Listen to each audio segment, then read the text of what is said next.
kwa jina la Yesu tukapata kuwekwa huru. Jina peke yake tulilopewa, jina peke yake lenye uwezo, jina peke yake lenye uwezo, jina peke yake linalokuzi, jina peke yake tulilopewa.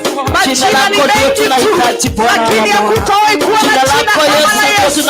Jina lenye nguvu, jina lenye uwezo, jina lenye mamlaka. Katika jina la Yesu.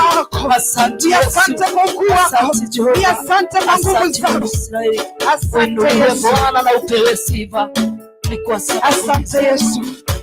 Sisi kukua hapa siku ya leo inagharimu nguvu na uwezo wa Mungu.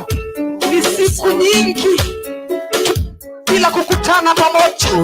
Imekuwa siku nyingi, miezi mingi imepita bila sisi kukutana pamoja, sisi kufika mahali hapa. Karibu nguvu zako Mfalme, sifa zikurudie milele, utukufu kurudie milele, katika jina la Yesu Kristo. You are worthy Lord, you are mighty Jesus. Blessed be Lord, thank you in the mighty name of Jesus. You are worthy Lord, worthy of all our praises. Tukushukuru Bwana. Asante Yesu. Asante Yesu. Thank you Jesus. Asante Yesu. Thank you Jesus. Thank you King of Kings. We glorify your holy name in the mighty name of Jesus. Thank you for who you are. You are mighty God. You are excellent King of glory. In the name of Jesus. Thank you King of Kings. Thank you Jesus. Oh, thank you Jesus. Thank you Jesus. Thank you Jesus. Amen.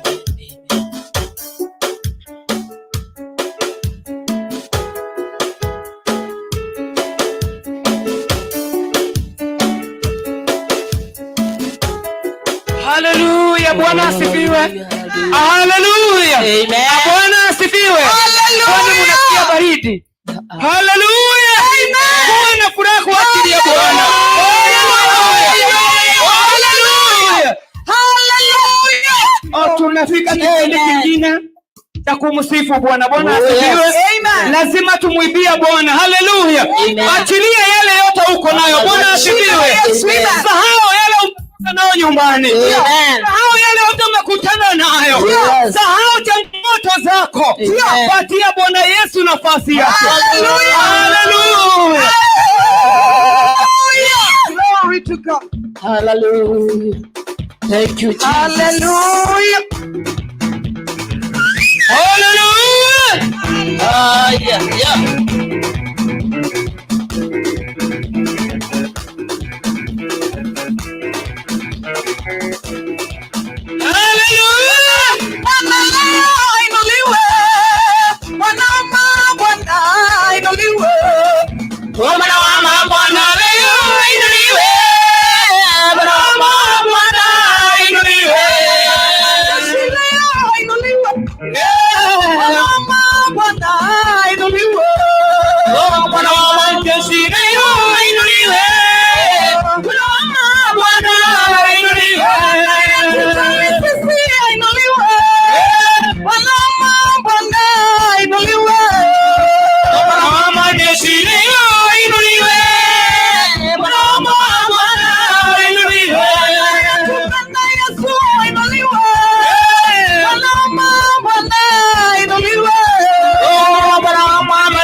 Jesus. Ni yeye peke yake anayestahili. Ni yeye peke yake. Hallelujah. Glory to Jesus. Bwana Bwana leo inuliwe. Bwana Bwana inuliwe. Majeshi leo inuliwe. Bwana Bwana inuliwe. Majeshi leo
Cheza muziki wa Yesu.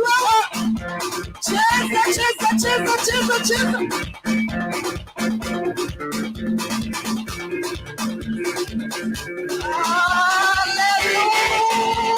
Hakuna Mungu kama wewe.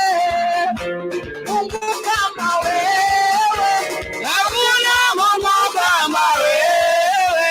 Hakuna na hata kuwepo. Mungu kama wewe. Hakuna Mungu kama wewe. Hakuna Mungu kama wewe.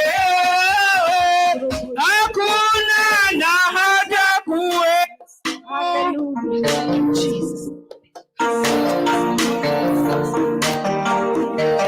Hakuna Mungu kama wewe.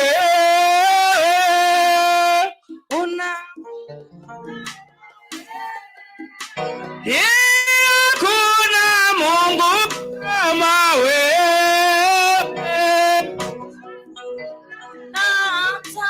Hakuna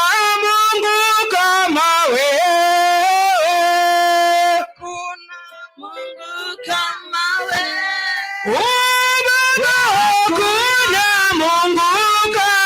wewe.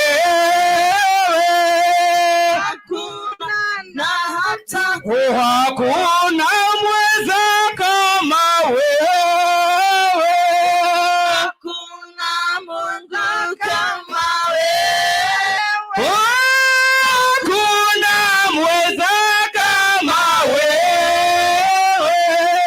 Hakuna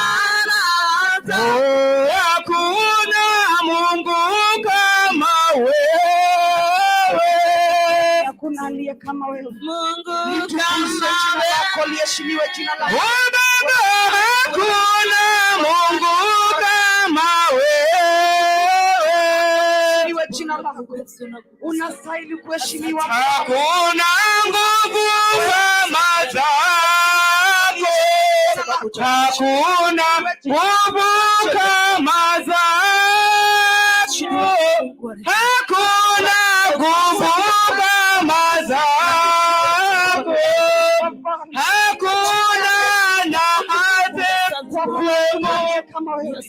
Tunakutukuza adhuhuri ya leo Mfalme. Tunasema ni asante kwa wema wako. Tunasema ni asante kwa ukuu wako Mfalme. Litukuzwe jina lako, liheshimiwe jina lako. Kama sio wewe tungekuwa wapi sisi? Kama sio wewe Mfalme tungekuwa wapi? Kama sio upendo wako, kama sio nguvu zako, kama sio mapenzi yako kwetu Mfalme.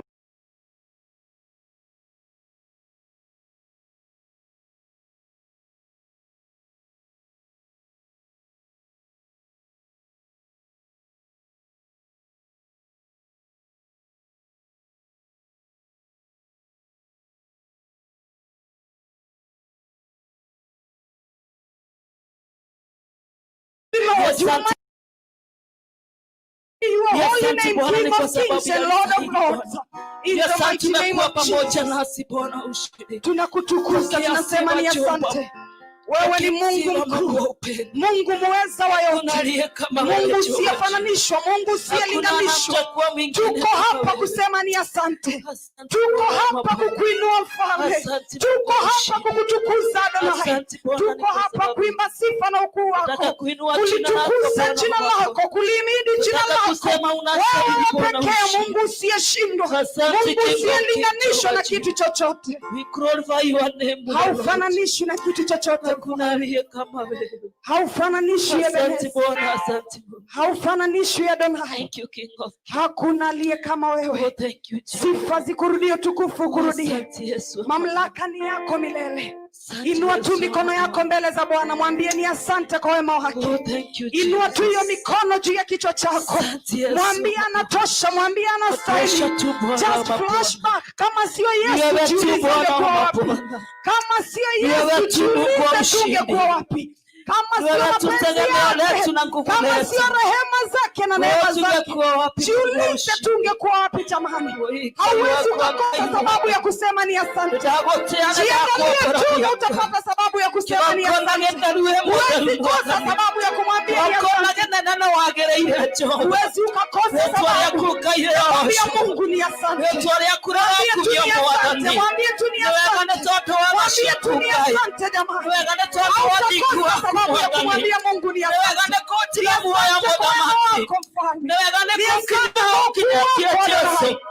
Nasema wewe ndiye Ebeneza. Nasema hakuna aliye kama wewe. Nasema Jehova uinuliwe na utukuke. Ni asante kwa sababu ya ujasiri na nguvu.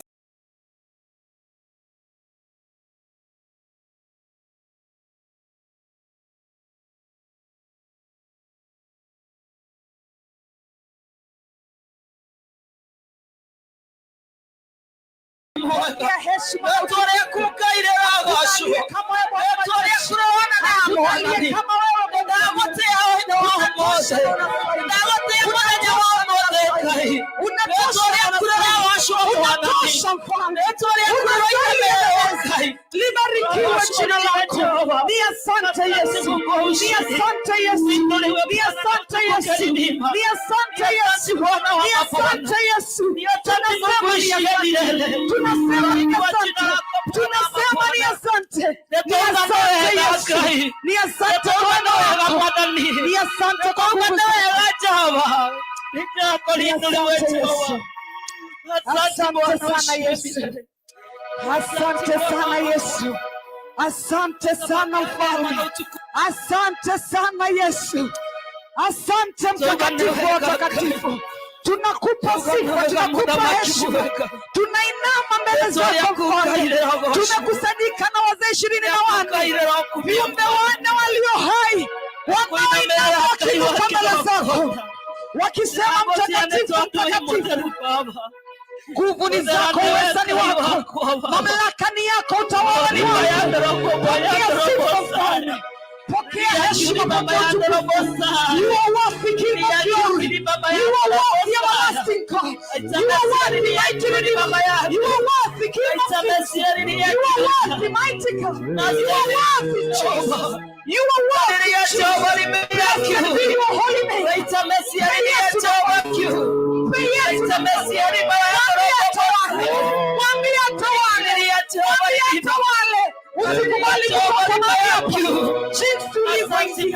usikubali kutoka mahali hapa. Usiruhusu kutoka mahali hapa. Jinsi ulivyokuja, usikubali kutoka hapa. Jinsi ulivyoingia, usikubali kutoka hapa. Jinsi ulivyokuja, usikubali kutoka kwa nyumba ya Bwana. Jinsi ulivyokuja, ninatangaza kwa jina la Yesu Kristo, hakuna mmoja wetu atatoka mahali hapa jinsi alivyoingia, katika jina la Yesu. Katika jina la Yesu, katika jina la Yesu, katika jina la Yesu, katika jina la Yesu. Tenda mema Mfalme, kusa watu wako, kusa watu wako, kusa watu wako, kusa watu wako, watu wako, watu wako, waweke huru Mfalme, waweke huru Jehova, waweke huru Adonai, waweke huru Mfalme. Mwambie Mungu, zungumza na huyo Mungu. Hatutatoka zungumza na huyo Mungu. Zungumza na huyo Mungu. Hatutatoka jinsi tulivyokuja. Zungumza na huyo Mungu. Ako mahali hapa. Ninaweza kuhisi uwepo wa Mungu umeshuka. Kuna ukombozi unaachiliwa. Kuna vipawa vinaachiliwa. Kuna mtu anafunguliwa sasa. There is a power, the anointing of God is so powerful. Touch your people, Jesus. Touch your people, Jesus. Touch your people, Jesus. It is. Touch your people, King of glory. naweza kusikia wingu. Kuna wingu linapita. Kuna wingu la uponyaji linapita. Kuna wingu la uponyaji linapita. Kuna wingu la deliverance linapita. I can feel the power of God in this room. I can feel the power of God in this room. Somebody is being delivered. Somebody is being set free now. Somebody is being set free now. Laana zinaondoka.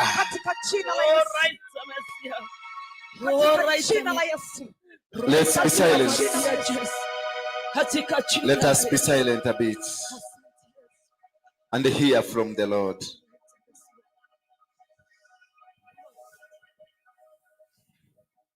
Let us remain in silence.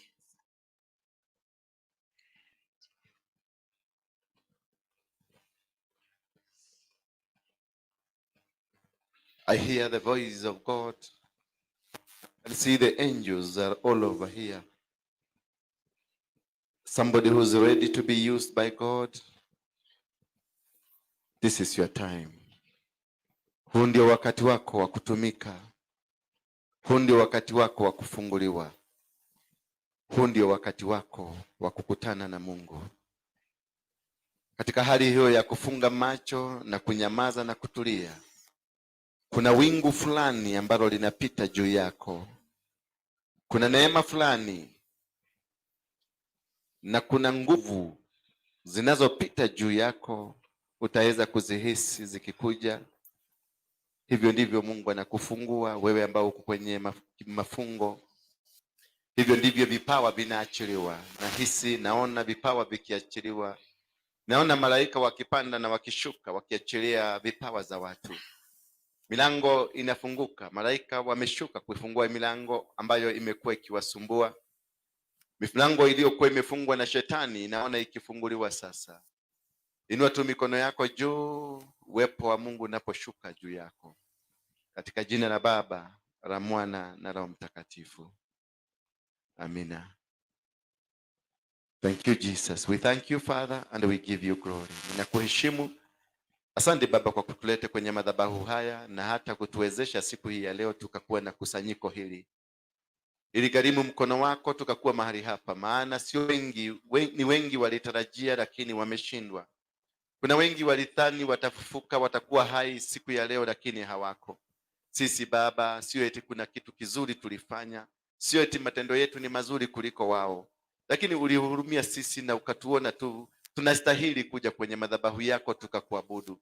Tumekuja tukuabudu tu Baba, tumekuja tu tukuabudu, sio kwa sababu ya jambo lolote ambalo umetufanyia, lakini tumekuja kukuabudu kwa sababu wewe ni Mungu. Tumekuja kuungama dhambi zetu, tumekuja kusema Baba, tumetubu dhambi zetu. Tumekuja Jehova utufungue. Wewe ni Mungu mwenye umeketi kwenye kiti chako cha enzi, umekanyagisha nyayo zako hapa duniani, ukituangalia na kutuchungulia kwa macho yako ya huruma, umetunyoshea kidole chako cha baraka. Baba, tuendeleze tu katika mipango yako, tuendeleze katika njia na nia zako, tuendeleze katika nia zako ambako tukaweza kuendelea na kufaulu katika mipango yako. Hatuna Mungu mwingine ambaye tunamtegemea. Hakuna kitu kilicho duniani wala mbinguni ambacho kinaweza kufananishwa na wewe. Wewe tu ndio Mungu ambao unastahili kuabudiwa. Na ndio kwa maana tumekusanyika hapa kama wamama na wazee tukaweza kukuabudu na kusema hakuna Mungu mwingine. Ninakuabudu ukatuongoze katika ibada hii ya leo na ukaweze kutubariki na ukatufungue zaidi. Ni katika jina la Yesu Kristo naomba na kuamini. Mtu aseme amen. Thank you worshipers. Use this.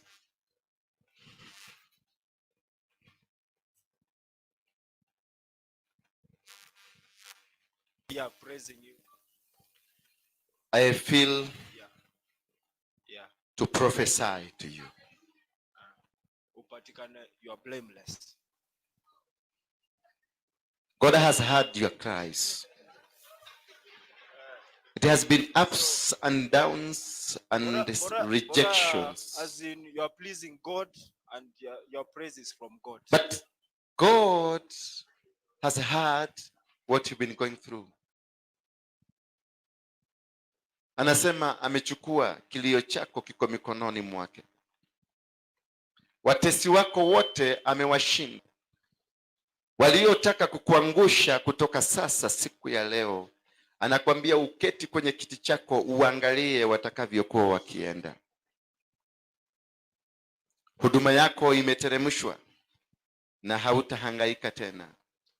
Waliokuangalia wakaona hautafaulu, watakuja kushare kwenye tebo mmoja na wewe katika kusherehekea baraka zako. Amekuachilia kipawa cha unabii, ukaweze kuongoza na kuongozwa katika roho ya kinabii, na ukaongoze watu wako. Utaenda mataifa, umefunguliwa milango ya kimataifa. Your financial breakthrough has come. It has been so difficult in your life, but you are going through a test of God. Mengi ulioyapitia sio shetani, lakini alitaka moyo wako auangalie ulivyo, ndio akutumie kwa njia kubwa sana. Bwana anasema amekuteua katika miongoni mwa atakao lete revival katika nchi hii na katika Afrika.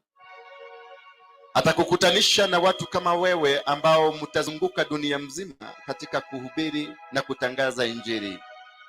Amekupa nguvu na uwepo mkubwa wa kuweza kuwa na upenyo na vibali mbalimbali katika mahali popote utakapoenda. Every barrier against you has been broken. Every challenge against your life has been broken.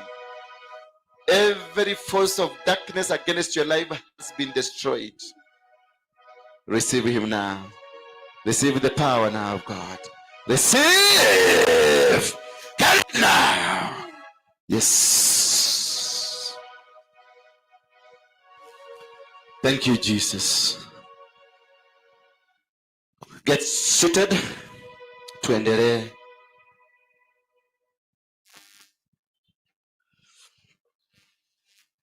God will bless you. Thank you. Yeah.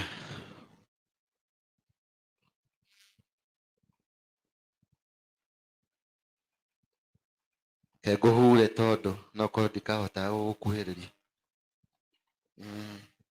Ndugakira ka bodyguard ni ndakuhurire riria wathiginite. Thank you. Thank you. Can somebody say amen? It's wonderful. Jisalimie kwa niaba yangu. Just jisalimie. Mutahikagwe alisema tusisalimiane. Yesu anasema tusalimiane. We must uphold and believe in our God. That our God is not a limited God. Our God is not a limited God. Juzi tu tulisitushwa na tukaambiwa hata haufai kukaa karibu na mtu. Jana nimesikia wamesema siku 10 tu unakuwa umepona. Jana wamesema hata maiti atakuwa hatakuwa kizikwa na watu wa white. Watakuwa kizikwa na mtu unaenda tu unaoga mkono. Bwana Yesu asifiwe sana. They said, the prophet who said there's a prophet alinena haya 1996 about the corona. And she said this thing will not be controlled by man, but God will control it, because God is humbling. Kile kitu Mungu alitaka ni kunyenyekeza binadamu. Mlikuwa na haraka nyingi mkafungiwa kwa nyumba. Zio haraka zilienda wapi? Nilikuwa naita Reverend Grace siku moja mbeleni kabla nini? Wacha ninakimbia maybe next week. Man, hiyo ingine ndio tutakutana. Baada ya corona nikapigia Grace nikamuuliza, "Weko, niende huroketi ya nyumba?" Bataraje kodo hasha tuna corona. Mimi pia nilikuwa kwa nyumba. Wachungaji wote walikuwa kwa nyumba, Wakristo wote walikuwa kwa nyumba. Ile mihango tulikuwa nayo mingi kama ya Gaturu ilikuwa imezimwa. It was a season for a Christian to learn. That is why your doors were shut completely, so that you can listen and sit down because you have been too busy to listen to God. Mmekuwa na harakati nyingi. Utengera mohiki, maharusi, maordination zote mnakimbia. Hamuna time hata ya kusikiliza Mungu anataka kusema nini.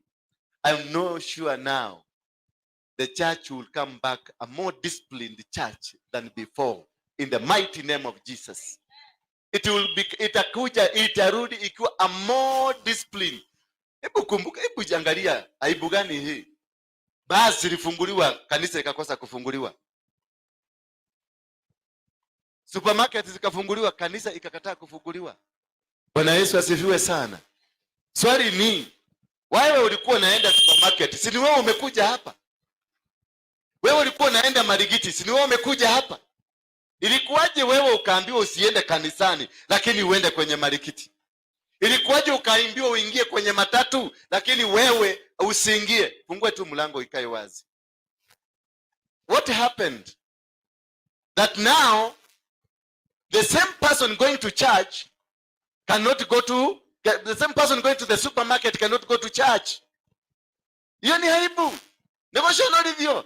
Na Mungu alisema nega agoshona livyo, nitakuaibisha mbele ya dunia, ya macho ya dunia. Na si mumeaibika? Si mumeaibika? Hasa sisi mapasta tumeaibika. Maana tulikuwa tunasema lete wagonjwa wote na wataweza kuponywa.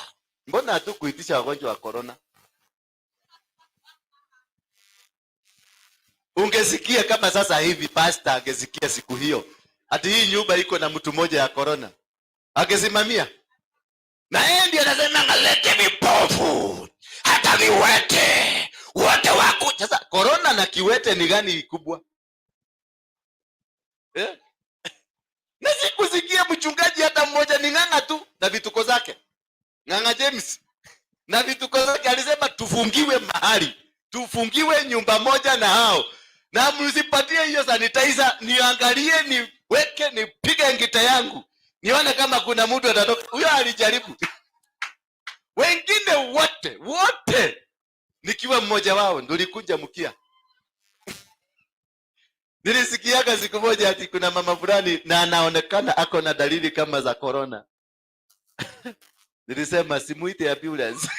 So the ambulance became the pastor. The ambulance became the church. The ambulance became the salvation of mankind. When they were men and the women of God. Shame on us. Shame on us. Tanzania president mwenye ambao si pastor ameng'ang'ana na anasema mimi nitamwabudu Mungu. Kuwe kusiwe nitamwabudu Mungu. Na aliabudu Mungu mpaka akashinda. Hasa hivi unakuta Tanzania wanasema hawana. Nilipigia dada mwingine wa Tanzania akaniambia sisi kwetu hatuna corona, tunaogopa wa Kenya wasiingie wasituletee corona. Na education yenu na vizungu vyenu na katuoku yenu nyingi, wa Tanzania ambao mnasema hawajasoma, wao walimtegemea Mungu. Sometimes visomo vyetu vinamalizangwa kwa sababu scientists sasa hii wamepata dawa. Unajua Kenya is leading. Kenya, let me tell you one thing. We Kenyans, we are leading in the world in terms of research of viral diseases. Kenya is leading. Hata dawa ya ukimwi hii inaitangwa ARV ziligundulika Kenya. They were discovered first in Kenya. Dawa hizi za Cameron, kuna dawa ilikuwa inaitwa Cameron, iligunduliwa hapa Kenya na Dr. Koech na wengine, lakini ikachukuliwa na wazungu ikapelekwa huko, sasa inatokanga ng'ambo. Bwana Yesu asifiwe sana. Sisi tukawachwa hivyo. We are the best in research, but this one kila mtu alikuwa switched off. Oxford University ikakuwa switched off. Manchester University ikakuwa switched off. Main researchers in the world, they were switched off until now. Nobody is able to know. The only solution nakwambia oga mkono. Oga mkono. Pastor, oga mkono. Sasa hiyo umewekelea Biblia yako, oga mkono. Sasa hiyo Biblia ulikuwa umeibeba na mikono yako umeiweka chini, umeoga mkono, Umerudi kuchukua Biblia yako. Umeiosha? Sema shame on us. Shame on us. Ambia mwenzako inua imani yako. Kama sasa watu uliona mtu akizikwa within 3 hours uko Kisumu. Hata familia isikaribie. Saa hizi wanasema unaweza kuzika. Ni mkono tu tayari uoge. Kwani hiyo virus ya siku hiyo imechange tena imekuwa virus nyingine mpya? That is how God works in our lives. He will come with something so simple but so scary. He shut down the entire world. Ndio mjue kuna Mungu. Kiberebere yetu yote ikaisha. Wale walikuwa wanalibaika na linae na wote hakuna. Sikusikia malinae. Ama ulisikia? Sikusikia linae likae iende ati corona ilinae na iliku. Hakuna hata moja. God is faithful. Amen. Mimi naitwa Reverend Dora Waroige. Mnamjua? Nani hajui Reverend Dora Waroige? Nani hajui? Ni wewe? Ama unamsikiaga? Hili ni kongamano la wamama. Na hili kongamano la wamama ni Mungu alinizungumzia nikalianzishe. Sio la kanisa hii. Praise be the name of God. It's a movement. An undenominational movement. Si ya kanisa yako, si ya kanisa hii, si ya kanisa ingine. Na tutakuwa tukifanya every one day of a month. Mara moja kwa mwezi. Na tutatembea dunia mzima. Hivyo mnajiona, mtaingia kwa ndege. It is women beyond boundaries. Hauna mipaka na msijiwekee mipaka. Na usijione ati sasa wewe kwa sababu haukuwa na fare, umekopa fare kukuja hapa. Hivyo umekopa fare wamekupatia, ni Mungu alikwambia watakupatia hata tikiti ya ndege. Praise be the name of God. The way they gave you that fare, that is the way they're going to give you the ticket, the air ticket. Praise be the name of God.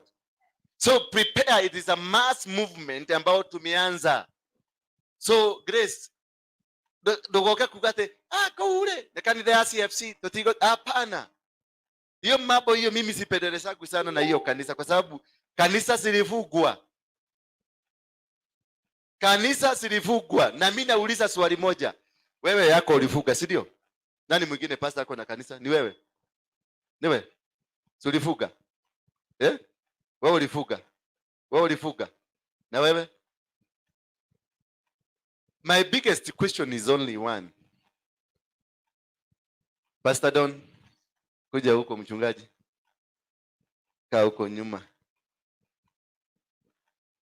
Huyo ndio tulianzisha naye huduma, alafu akaniwacha. Alisikia jina ya Mungiki akatoroka.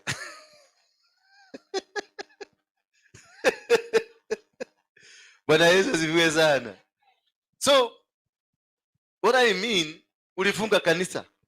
Mimi sikufunga. Ulinikuta wakati wote.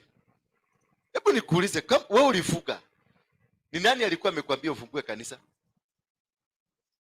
Ni Mungu. No akwelete uhigure kanisa. Negai. Ugo kanitha ti yaku. Negai yale ya Ngai. Tondu ni kanitha Ngai wako lilio hige. Ukihiga re, did you consult him? Did you ask him, Lord, you want me to cross? How can you close somebody's shop? Unafungaje nyumba ya mtu? Kwa sababu mtu pale ametangaza kwa radio, amesema if you treat it normally, it will treat you abnormally. Abnormally how? How? Abnormally how? The house is not your, kanisa sio yako. Nyumba sio yako. Washirika ambao uko nao si watoto wako ati ulishika ukawalete hapo. Ni Mungu aliwaita akawaambia nimeweka mtumishi wangu mahali fulani. Huyo mtumishi nenda mumsupport. Bwana Yesu asifiwe sana. Wewe ulifuka nyumba ya Mungu aje wahikire niki kwa Ngai. Nyumba ya Ngai nati yako. Ugo shoko mwili atia. Ate mutahikagwe aliniambia wewe Mungu kakado kwanza tusikilize mutahikagwe. No. It is not go that way. The church, you must learn to uplift your faith. This is the same faith ile ilikuwa na mama mwenye aliguza Yesu nguo yake na akapona. This is the same faith ambayo Yesu alienda akamkuta Lazarus kwa shimo, wamemwekelea mawe, ameanza kuoza. Akasema Lazarus akaamka. But look now, mnaambiwa rock. Na machifu wanazunguka kuhakikisha agenda ya shetani imetimika. It was purely the agenda of the devil, because walikuwa nataka kuweka ile kitu walikuwa nataka kuweka until very late, ambako wachungaji walirealize wameingishwa kwenye mtego wa shetani, wakajinasua haraka na wakaanza kufanya ibada. Wengine wakaenda kwenye milima, wengine wakaenda kwenye prayers. Tukafunga na tukasema lazima tumtetee Mungu wetu, because we cannot allow the agenda to give the devil to give us the agenda, ama kutupangia maneno yake. We cannot allow that. The church, mumeangusha Yesu. Kanatigo, I worship the mighty Jesus Christ. Huyo Yesu ni sasa huyo, kwani ilikuwaje wakati wa corona akakosa kuwa mighty? Alienda wapi? Hadi nasikia wema la mamba wali watu wanatembea vipofu wanaona. Basi vipofu na corona ni nini? What was more strong? Don't. Hata wao ulifunga na ndio jai ilikupata. Wachungaji wakaanza kuomba chakula. Wachungaji wameomba chakula hapa. Hadi mpaka nikaandikiwa kama message, na ndio niliona, nilifurahia ng'ang'a alitusi mchungaji wa kwake. Hakusema vizuri, lakini nikaona ni mchungaji wa kwake. Yule alimwandikia kama message akamwambia, Bishop komete munoe Domira Kanyamo alimwambia hiyo message andikia polisi, pelekea polisi na usirudi kwa kanisa yangu tena.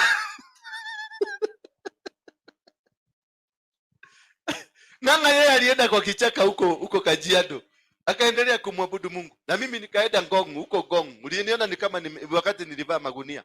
Nilikaa huko kulilia Mungu. Wewe huko kwa nyumba umejifungia. Anyway, it was a humbling moment. This year was prophesied. Wakati wa kuruka mwaka kulikuwa na prophecies nyingi. Wailimu nilisikia ameprophesy kitu kama hiyo. It is a year of being humbled. How did you expect to be humbled? Mungu akuje, oh, baby, sasa nyenyekea tu kidogo, nakupenda. Sivyo mlikuwa na expect Mungu awa humble. God will switch off every channel of your hope. Every channel until you come calling his name. Utakapomuita naye anarudi kwenu. So I was explaining this. This is not a one church thing. Ni fellowship ya women ambao tunataka tutengeneze movement ya over 10 million women in the world. There are people watching us, wako Seattle, wengine wako Doha, wengine wako Canada, wengine wako Australia, wameanza. So we are trying to come together as a force so that we can worship God, a force. Ndio ukitoka hapa ukienda Canada utakutana na mtu ambaye atakuhost. Ukitoka hapa uende Doha utakutana na mtu mwenye atakuhost. So this is not a CFC thing per se. I'm just being a host. Praise be the name of God. Tunashirikiana na CTV. Sasa hivi tuko hapa, we are live in CTV and another TV called Team Kujiamini from Seattle in the US. So they are watching you. Wanawaona. Na ndio sasa wanataka wakuje tuunganike pamoja. Wao wa huko nje na sisi tuunganike pamoja, tutengeneze mass movement. Sio ya kukaliwa na kuambiwa fuga kanisa na mnaenda mnafuga. Wakikwambia fuga kanisa wanakuambia tupatie barua kutoka kwa Mungu. Si wanaambia watu wa kufungua baa waende kwanza wapate barua ya daktari. Na sisi mtu akikwambia fuga kanisa mwambie yes nitafuga, lakini nipatie barua ya bosi yangu. Kwa sababu si ulienda huko ukaomba mpaka bosi akakupatia barua ya kufungua kanisa. Sasa siwende aende kwa bosi amuombe ruhusa. Not only that, hizi vitu vidogo vidogo havifai kutusumbua. Vijana wetu wanakunywa madawa. Familia na ndoa zimevunjika. Out of every 10 women, 10 marriages, utakuta 8 zimevunjika. Makanisa yamekuwa soko ya kunyang'anya watu. Mtu akiingia kanisani anatoka ni kama mtu ameporwa na wakora. Kwa sababu tumepoteza ladha. Tumepoteza ladha na misingi ya kanisa. Tumepoteza discipline. Unajiitanisha tu na jina ya Yesu lakini you are just a criminal. Ile kitu unafanya ni kupora tu. Unalinaye mtu, ukijua mtu ako na pesa, unaanza kulinaye. Linaye. Bwana anasema linaye. Ati kuna madhabahu imeinuliwa kwako linaye. Na uleta shilingi 500 ndio nikuvujie madhabahu linaye. Bwana amesema. Sasa hii madhabahu lazima iko na value ya pesa. Ni gani hiyo? Don't. Ni madhabahu gani hiyo mpaka Mungu anasema mpaka hesabu? Inatolewa mpaka hesabu ya 500 linaye. Libakae lokoli mazao ya kayanta. Hey. Yeah? So we must now bring back, because this is the time of the revival of the gospel of Jesus Christ. And a new generation has been set up. A generation that will bring the change that is desired to bring Christianity back to where it belongs. To bring the Christianity into the discipline. To bring Christianity to that power and the faith that it had. Wakati wakina Jokayo na wengine, when they brought the fire ikaingia na ikapenya, wakati watu walimuogopa Mungu, wakati watu walisimama na wakatetea Mungu wao, wakati hawakuogopa hata kuwekwa ndani ya korokoro, wakati hawakuogopa hata kuwekwa ndani ya moto. That revival of Meshach and Abednego, when they were told to abandon their God, they never abandoned their God. They said, if it is to die, let us die. Do we have that Christian now? Do we have that Christian who can die for the faith? I don't think so. I don't think so. Hapa kukaingia hapa na mtu na bunduki hapa kwa hii mlango. Hapa. Asimame pule na AK, apige risasi moja pale juu. Aseme yule mtu anaamini yeye ni mfuasi wa Yesu atoke pale. Wangapi wenu mtatoka? Twaliema. Wangapi wengu watatoka hapa? Utapiga magoti chini, uweze kulia, usikie risasi kile imepigwa, alafu wewe huyo mtu simjui. That is how the church has been destroyed. The fabric of the church is no longer there. The discipline of the church is no longer there. Nikilala tu kidogo hivi nikienda na fungua kanisa, nasema Bwana alinizungumzia. Ni Bwana gani? Tuambie ni Bwana gani? Mabwana ni wengi. We have gods. There are so many. Miungu ni mingi. Na wote tunasema Bwana. Ni Bwana mgani? Mtu akikuja akikwambia Bwana ni Bwana mgani? Tofautisha, muulize, which Bwana were you talking about? So that the church can be brought back to where it's supposed to be. It is God who is initiating this move. Na sio hapa tu. Ni moto inawaka kutoka sasa Septemba, mwezi wa Septemba kwenda. Moto itawaka ya Mkristo, na kuna watu watafagiliwa, na kuna watu watabaki, na kuna watu wataoshwa. Praise be the name of God. Siku ile mlisikia ati wazee watakuwa akienda kanisani, watu wa 58 kwenda juu. It was not just a coincidence. Kuna watu wanaondolewa, kuna watu wanatolewa, ndio wengine wapate waingilizwe. Kwa sababu wao wamefanya kanisa imekuwa chafu. God is raising mighty warriors for his faith. A people who can stand for the faith. A people who can fight and change the situation. A people who can hold their hands and say Corona is no more in Kenya. Kama just a president in Tanzania who is not even a preacher, who goes from one church to another church because he doesn't have a church. He said, I'm going to stand with my faith. What about a Christian A true faithful person, mwenye akiingia mlimani anawacha moto imewaka. What will happen? Ni nini ndafanyika? That is what God sent me to tell you. That don't hii mipaka tunyumba yetu tumejijengea. Hutu tunataka nyumba kamejengwa pale ni kanisa, kingine kamejengwa huko, kingine kamejengwa huko, kingine kamejengwa huko. Sasa unakuta huyu pastor akisikia huyu ameweka volume, huyu anaweka juu. Huyu mwingine akiweka volume anaongeza. Hata anatoa ile horn speaker ile ya Waislamu. Anaweka huko juu, sasa juu ya mabati. Ndio watu wasikie vizuri. Ni yeye anajua kuhubiri vizuri. That is nonsense. Na kanyumba kale umeweka hizo mahoni speaker huko juu, ni kanyumba kama bati.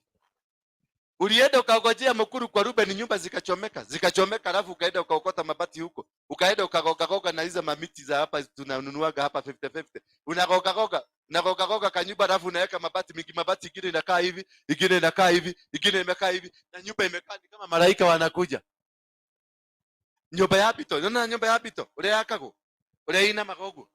Sasa inakaa hivyo, alafu unaandika huko maximum Jesus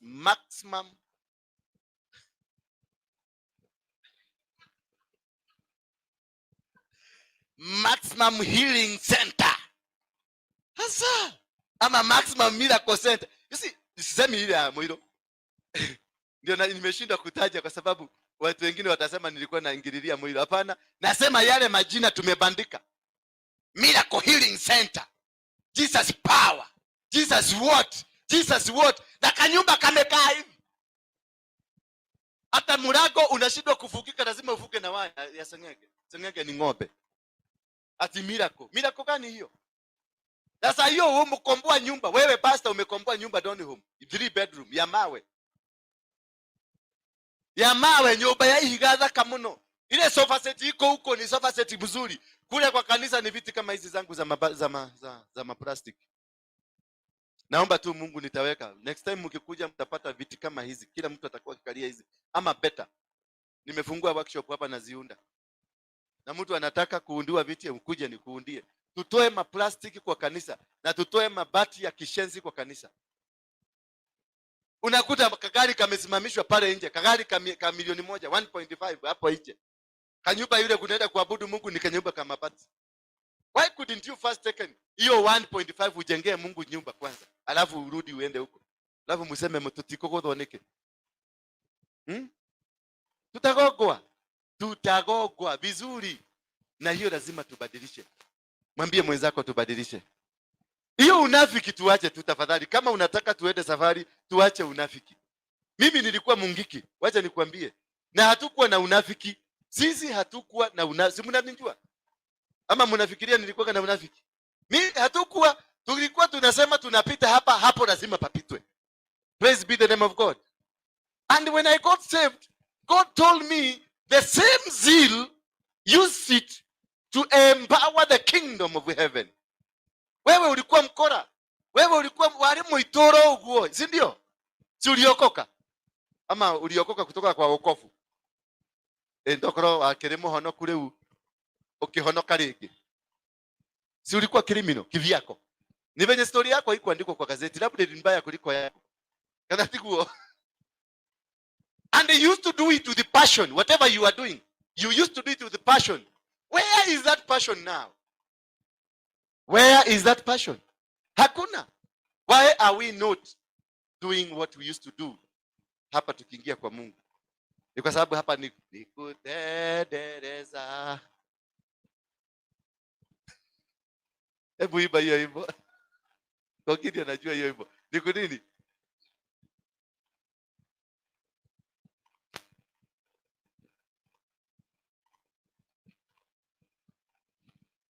So, nawauliza ule atataka kujiunga na hii move, mtajiandikisha. You indicate that you want to move, tafuta hall kubwa, tuende huko tujaze watu, tutoke hapo tuende Nakuru, tutoke Nakuru tuende Kisumu, tutoke Kisumu, we ignite fire. We ignite the real fire. Usikuje hapa na kakanisa kako ati mimi ni wa CFC, ati mimi ni wa nini. Hapana, hiyo nonsense wachana nayo. We have seen it all. Mimi nilikuwa kiongozi wa Mugeke, nilikuwa naongoza watu milioni 4, 4 million. Can you compare with the church? So we want a massive movement ya wamama.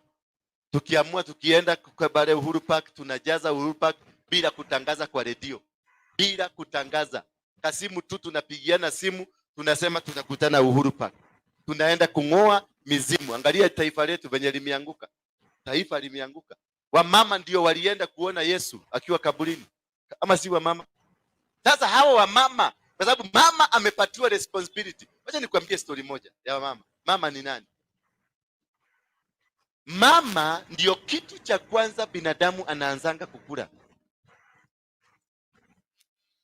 Hiyo mbegu ikotoka hapa na hii itoke hapa ikiingia. Kile kitu ndio nyama zake ndizo zinakatwa zinatengeneza kitu kinaitwa embryo. Kutoka hapo kwa hiyo ka embryo kanaanza kukula mama. Miezi 9 ikiisha kanatoka unaendelea kukula mama. Na ndio nakuta shetani ana-attack mama zaidi kuliko baba. Because mama ndio life. Mama ndio tuzo. Wanasema tuzo ni nini? Upendo wa nani?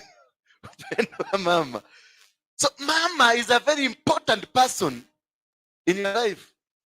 That is where unakuta ni mama tu anaweza kujua huyu mtoto ni wa nani. Naweza kuwa nang'ang'ana nasema siana siakwa. Nokeudia basi vile jana siakwa. Kama rafiki yangu mmoja aling'ang'ana, alikuwa na watoto 4. Mmoja tu ndio alikuwa wake. Na huyu wake alikuwa amemchukia sana.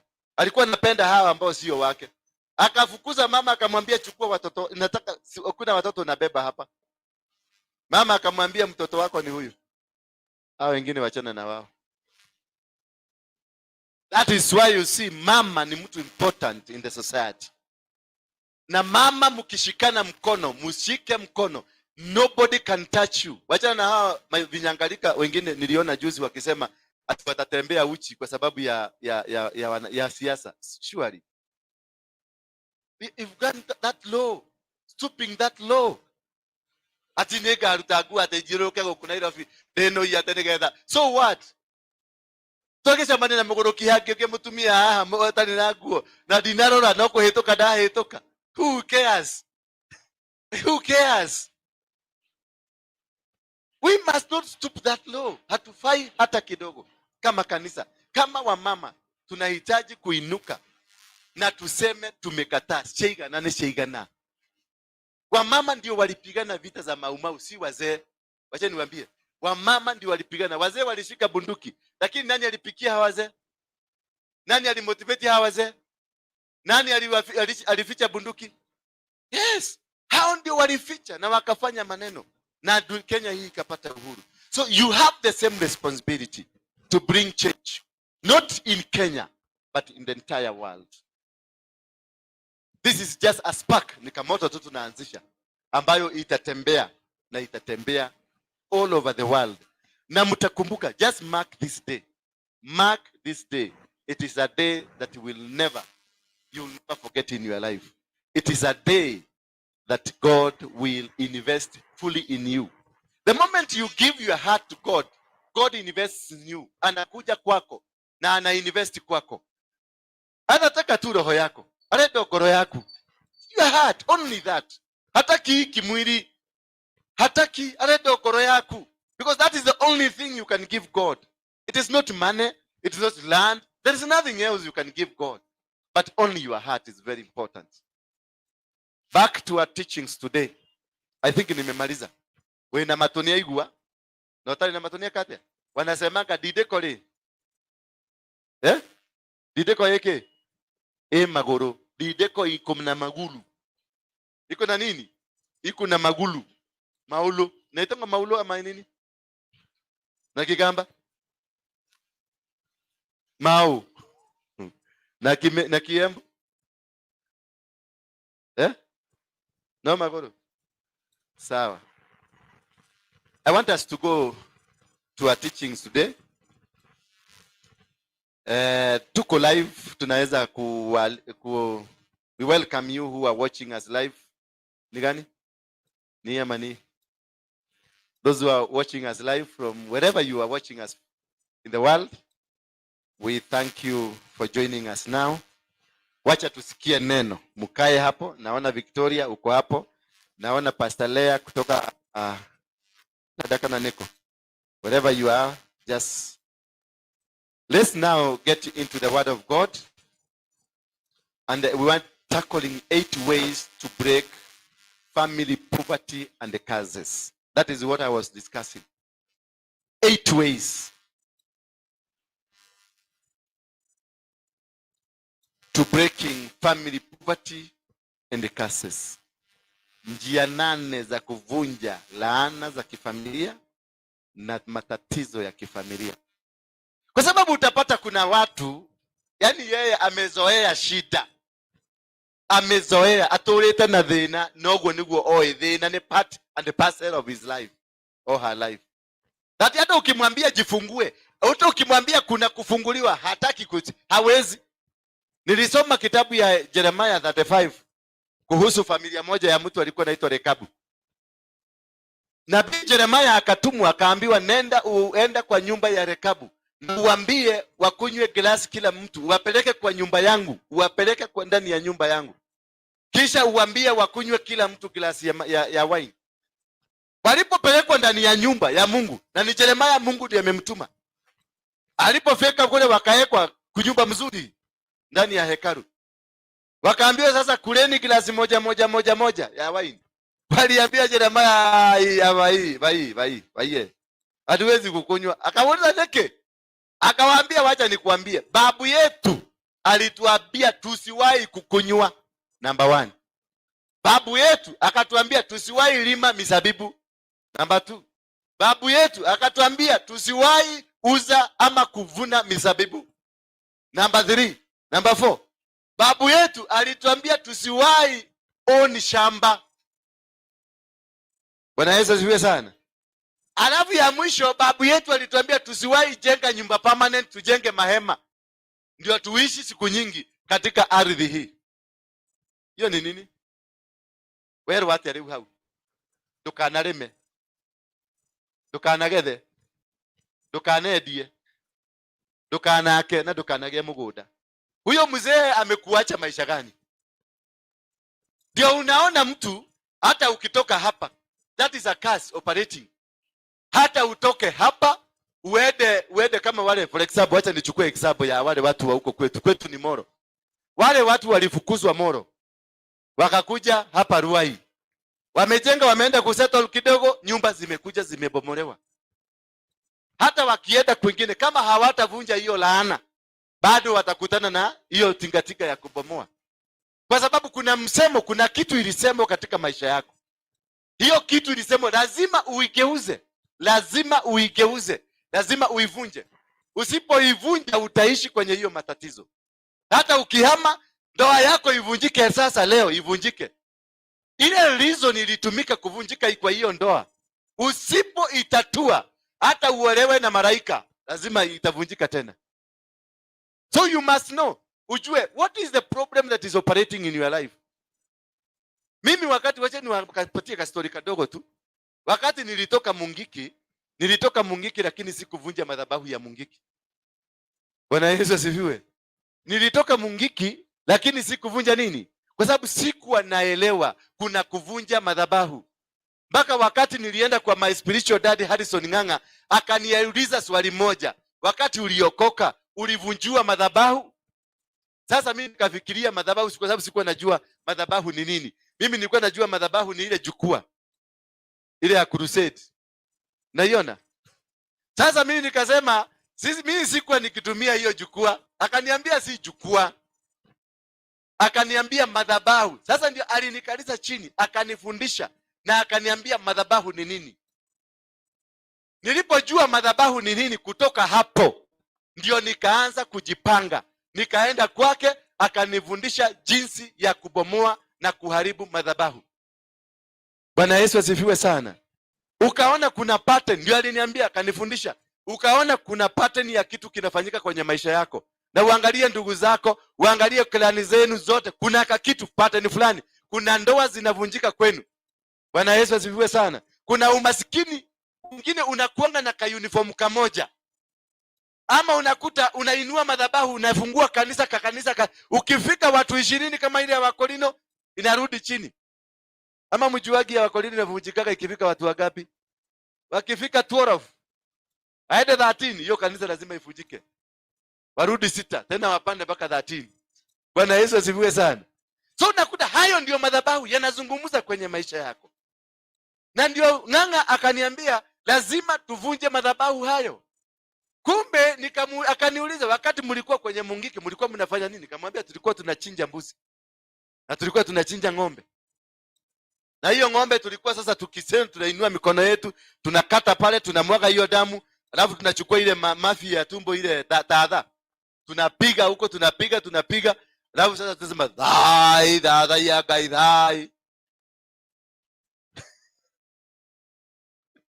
Kiroro manya hapo. Kumbe those words zilikuwa covenant. Those words had power of our lives. Whatever we did and the blood we shed, because that's a blood covenant. Ilituunganisha na mizimu, maana tulikuwa tunafufua wale waliokuwa wamekufa. Kwa sababu tukimwaga damu, tulikuwa tunamwaga damu tunamwagia wale walikufa, gomi. Tulikuwa tunashita gomi. Unaona sasa? Tuna invoke the spirit of the death to come and defend us. Kwa lia na gomi. Alafu tukikunywa ikale kamuratina, unamwagia ule alikufa, ni kama niguka amekufa, unamwagia kidogo. Shosho, unamwagia kidogo, unamwambia kunywa hiyo. Unamwagia huyo mwingine, unamwagia. Na wale wengine haujui wote, unawamwagia. Alafu unatema mate. That's purely a covenant that will forever haunt you. Not hata uokoke. Hata uokoke na utoe unabii na ulinae na ulikae. Utakuwa ukilinae na foundation ya madhabahu hayo. Whatever you do, unapata mapasta wengi tunafanya visarakasi. Na ukiangalia unaona huyu mtu ana neno. Anakusomea neno, unasikia linatoka kutoka. Lakini kumalizia anamalizia na uganga. Kwa sababu familia yao ilikuwa ya kiuganga. Unakuta babu yao alikuwa muganga. Kwa hivyo kama babu yako alikuwa muganga, Biblia inasema gakinyeria waganu wa maithe manyu nginya ruciaro rwa kana, nitaifikisha mpaka 4th generation.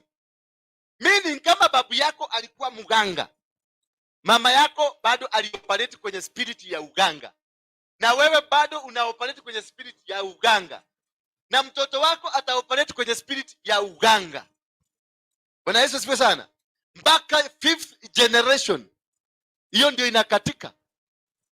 Kwa hivyo kama hautaweza kujua, kutatua, kuelewa ni nini kinatendeka katika maisha yako, uliugane korogwo ni kogito ni jimenyaga neke ndira ni gwathire na mbere. No, search yourself. Search, fanya hii tunaitwa Google search yourself. Jiulize ni kwa nini mimi tulikuwa tukifikisha 40 years. Tukifikisha 40, wale wako mbele 40 ama 38 hapo hivyo. Yaani unakuta kutoka mimi nilikuwa tajiri nikikuwa na 19 years. That is when nilipata milioni yangu ya kwanza. Na almost kwa familia yetu hivyo ndivyo tuko. Lakini tukifikisha 38 kunatokea kijambo, hiyo pesa yote inakuwa inaisha. Kwa hivyo our family was limited at the age level.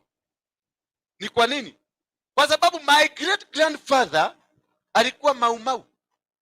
Anaitwa General Warwenge, ndiye alipigania uhuru wa nchi hii. Ndiye alianzisha Maumau akiwa na Kimathi na Mathenge na Itotia. Babu yangu ndiye alianzisha kiapo ya Maumau. Bwana Yesu asifiwe sana. Ndiye alianzisha ile sasa kukaa chini kupanga mumoyo lenyu wa wote, ni yeye alipanga. Many years later katoto kake haka sasa ndio kalianzisha Mungiki. Bwana Yesu asifiwe sana. Na haka ndio kalianzisha kiapo ya Mungiki. Umeona the spirit? Kutoka kwa babu yangu imetulia kwa wao wengine wote. Haikulipuka. Ilikuja kulipukia kwangu. Na nikafanya vitu, nikafanya mamambo. Wale hamkukutana na mimi, kama hamkutana na mimi hamjui maneno. Wale tulikutana barabarani, mnajua ile mambo tulifanya Kenya hii. Uliza Tony atakwambia alitandikiwa leso.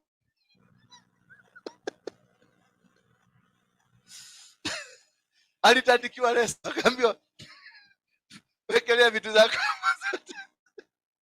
Pole mtumishi. Uwasamea hao vijana. Usiwaila, najua uliwalaani kwa sababu ulikuwa umetoka kuabudu kesha. Bivasi, kama ushailaani hawa watu, usiwalaani tena. It was not them, they were operating. They were being operated by a particular oath, a particular curse. Praise be the name of God. So if, wakati miaka mingi baadaye nikakuja, kumbe my great grandfather died at that age of 40. That is when he died. So tukakuwa, the entire family tukakuwa limited in the year 45. Ukienda kurais 45 unarudi chini. Ukifungua kitu unarudi chini. Because the same oath, kwa sababu wakati alikula kiapo nilikuwa kwa mdhirimo yake. Wakati alichinja mbuzi nilikuwa hapa. Kwa hivyo whatever he was reciting nilikuwa hapa nasikia. I was part and a parcel of it. So I had to get a senior person equivalent na hiyo spirit ya my grandfather, because my grandfather was at the national level. Kwa sababu wao walipigania vita vya Mau Mau. So they were leaders of Mau Mau. Ndio waliongoza nchi na walijulikana dunia mzima. So you don't just go to any other preacher kuvunjia madhabahu kama hayo. Ukifanya autosearch ujue who was your father, ama your grandfather, ama your grandshosho. Kama alikuwa muganga ambaye watu walikuwa wanatoka Kisumu kuja kumuona, wanatoka Mombasa kuja kumuona, ujue huyo ni muganga wa kitaifa. Kuna muganga wa roko. The same as pastors unaonanga. Kuna pastor kwa kijiji yenu ndiye anasema. Lakini mtoe outside kijiji anakuwa kama kuku imenyesewa. Kuna mwingine nakuta anatoka kijiji hiyo lakini anasikika division mzima. Kuna mwingine akitoka hapo unakuta district anasikika district mzima. Na kuna mwingine province mzima. Na kuna mwingine county mzima. Na kuna mwingine nationally. Anointing ni tofauti. Kwa hivyo ukiona ka anointing kako kamekatalia kwa kijiji, wacha kuchukia huyo unamuona kwa TV. Yako momena hapo yako imefika hapo. Ngangana ujue kama ni limitation iko ndio ujifungue uende juu, ama ukae hapo kama yako imepangwa ni hapo. Bwana Yesu asifiwe sana. So you just don't go. Hauendi tu kwa mhubiri yote eti kwa sababu uliona mhubiri ameandika hapo we break curses, we break what? Unajua sasa wahubiri wamekuwa kama waganga. Wale wanaandika daktari kutoka wapi? Tanga. Tunatibu magonjwa ya mapenzi, magonjwa ya nini? Sasa unashindwa. Kwani ni magonjwa tu ya mapenzi anajua kutibu? Hajui kutibu magonjwa mengine? Bwana Yesu asifiwe sana. So once you do the auto search, ujisearch vizuri, utaweza kuelewa under which curse you are operating in. Tadiorole nekege kugiyaga. Okelirate na mami wanyu, okelirate na shosho wanyu, okelirate na guka wanyu. Then ukiona hiyo pattern inapelekana, enda nyuma mpaka ujue ni wapi ilianzia. Ukijua ni wapi ilianzia, sasa ujue madhabahu utakayoinua ni madhabahu aina gani.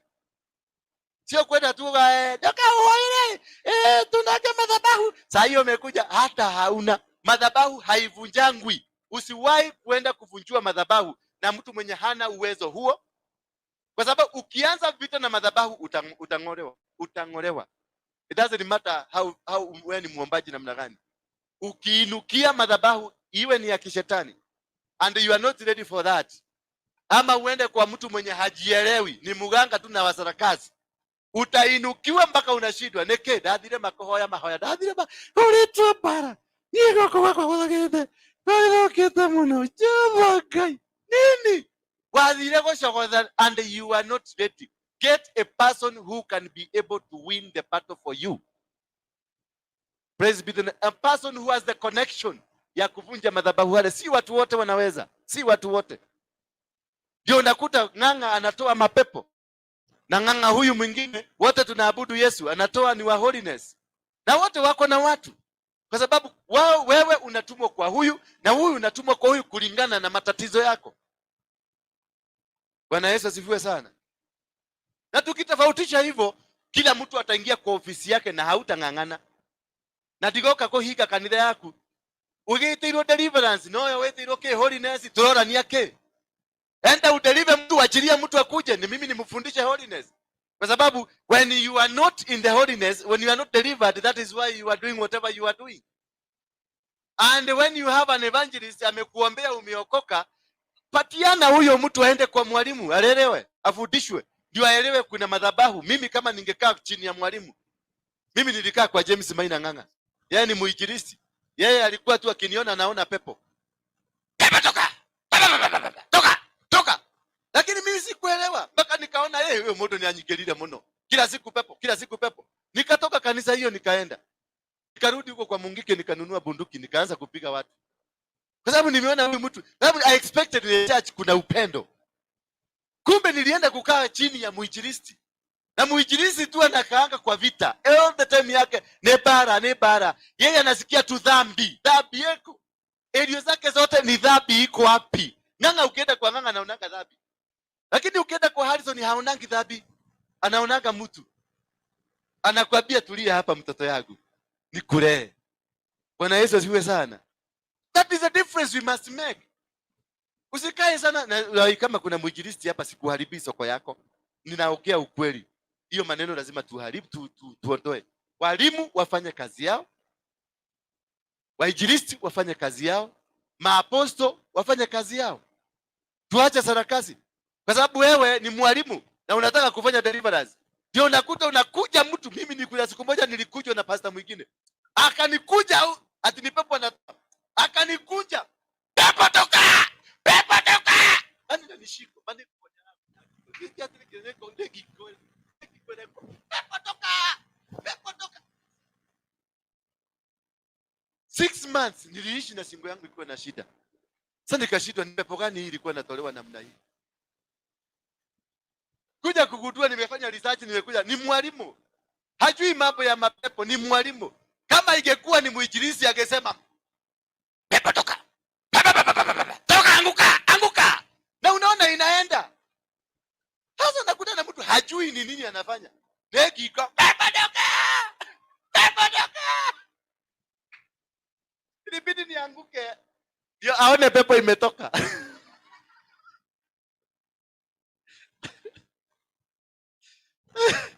Nikaanguka na ikakuwa hivyo. Sasa wakati nililala chini, nikasikia sema bow down.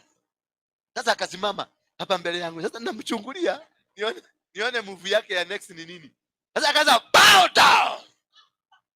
Mapepo yote lazima yakae chini ya miguu yetu. Sasa mimi nikanyenyekea tu nikakaa chini ya miguu yake.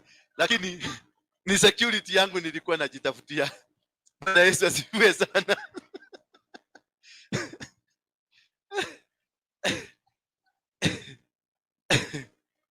That is number one of one of the ways to how to break those family curses and poverty.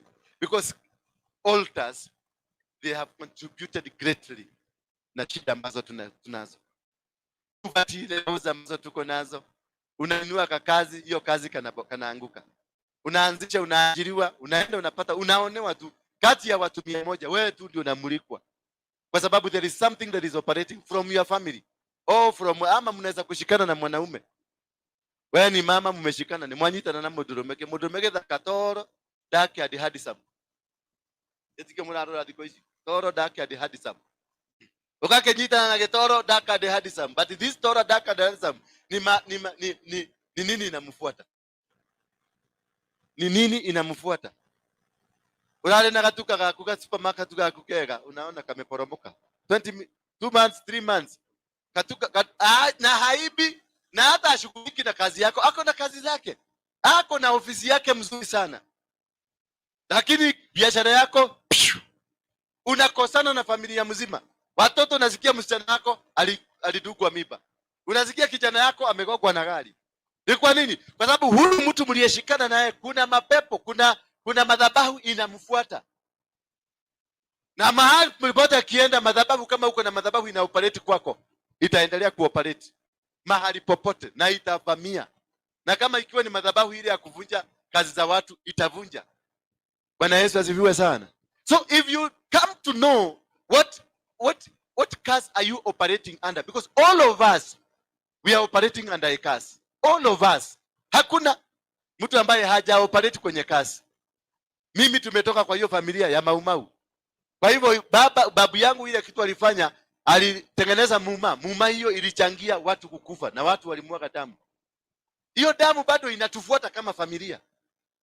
Lazima ningetafuta mtu senior kama Ng'ang'a ndio aniondolee hiyo laana. Na kutoka siku hiyo maisha yangu ilibadilika. Kwa sababu nakumbuka kuna siku moja tulienda Michuki akaniita akaniambia tunataka tumalize hiyo vijana wote tuwekee kazi wafanye.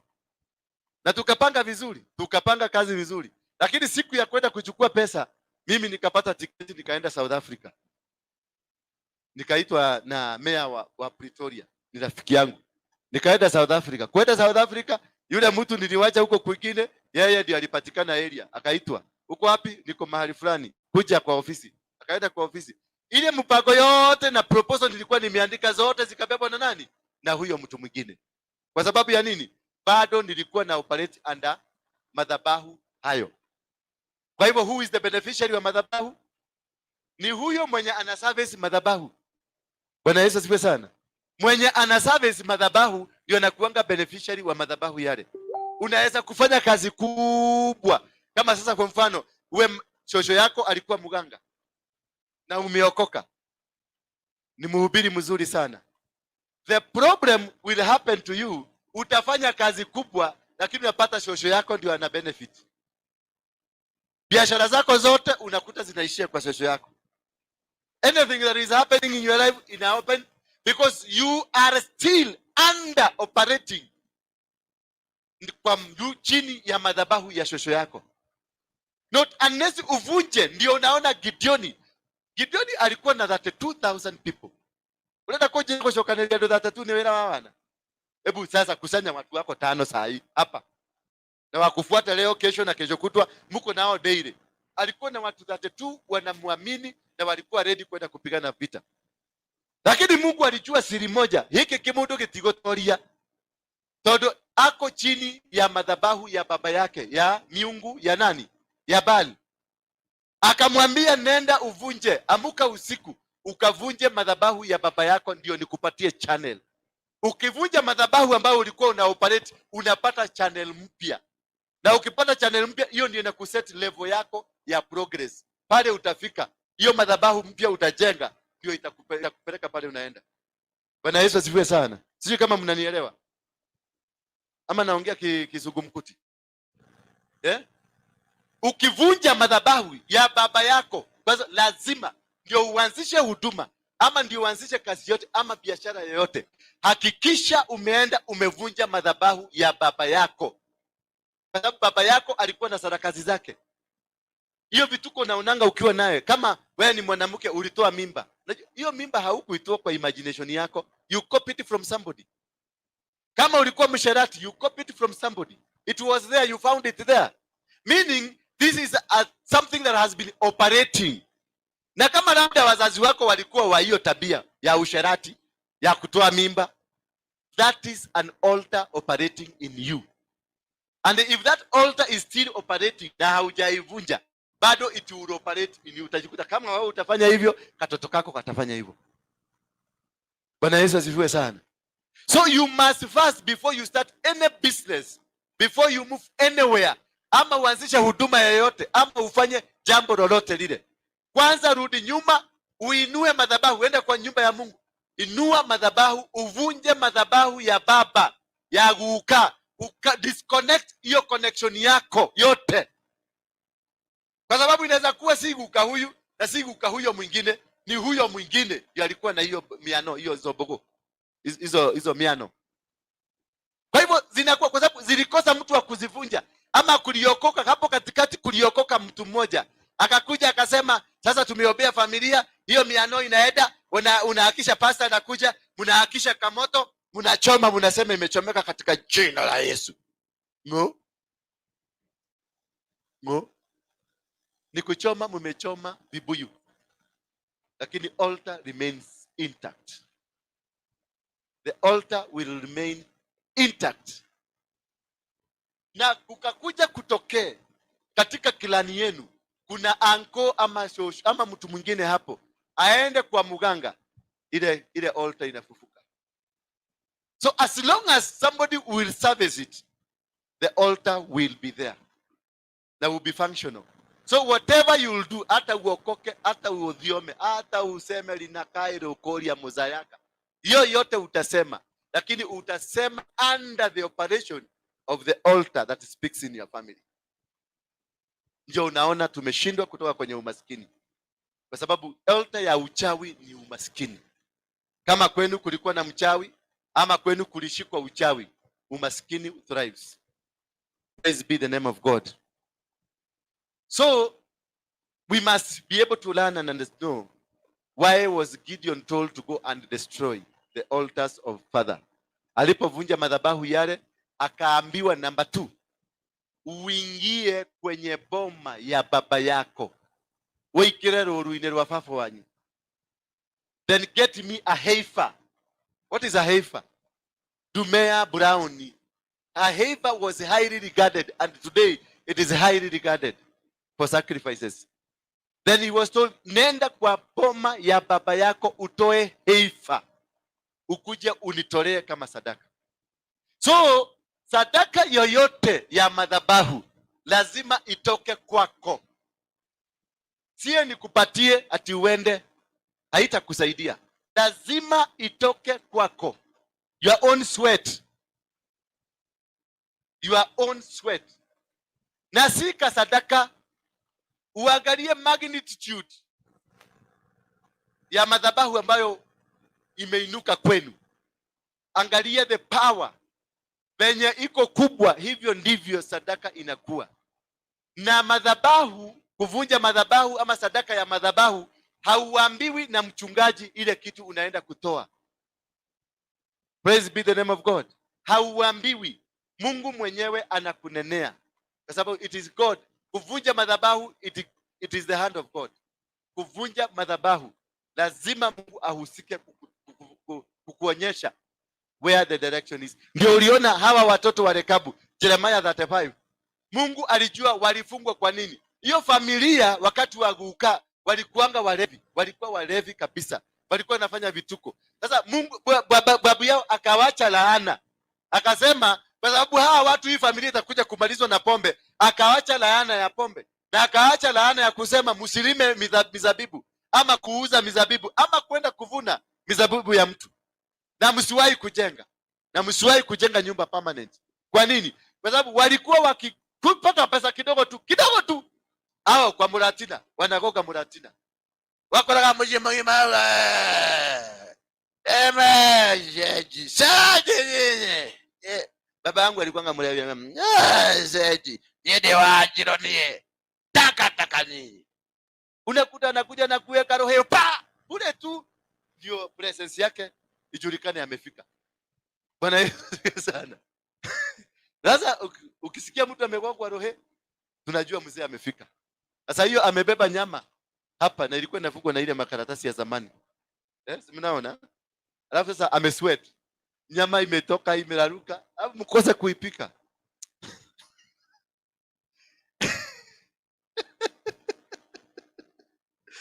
Bwana Yesu asifiwe sana.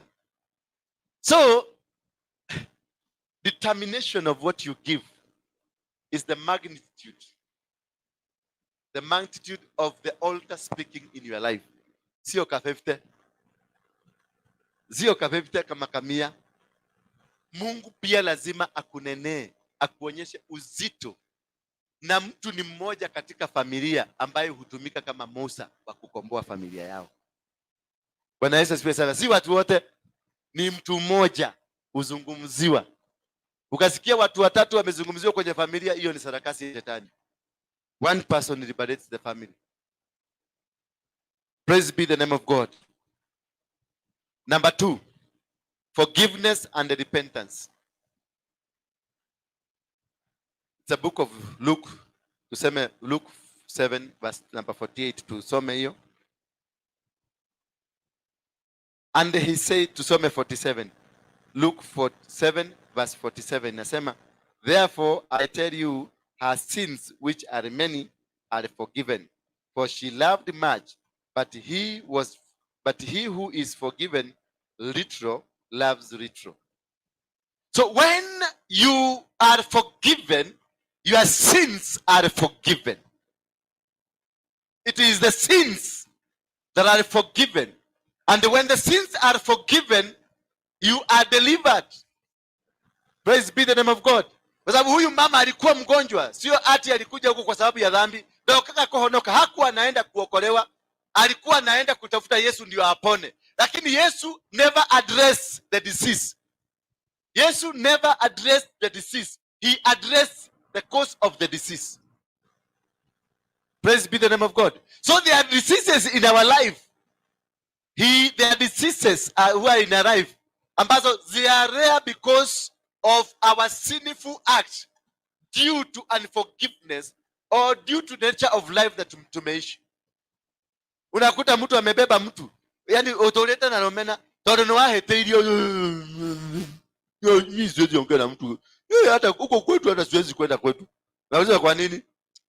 Mama yangu alinikosea. Ya nini? Wakati nilienda huko na mke wangu, aliangalia mke wangu na madharau.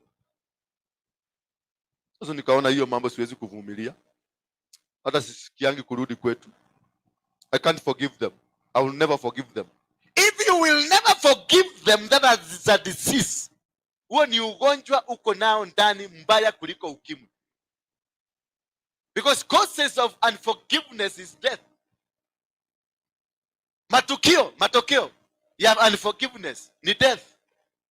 Unakufa kiroho na hata unaweza kufa physically. Because you live in bitterness. You live in a confused life. You live in a way that you don't understand yourself. The benefits, if you forgive, you set free. And when you set free, you are set free. So the condition of forgiveness, the condition for you to be set free, you must forgive. For conditions for you to come to Jesus, you must forgive.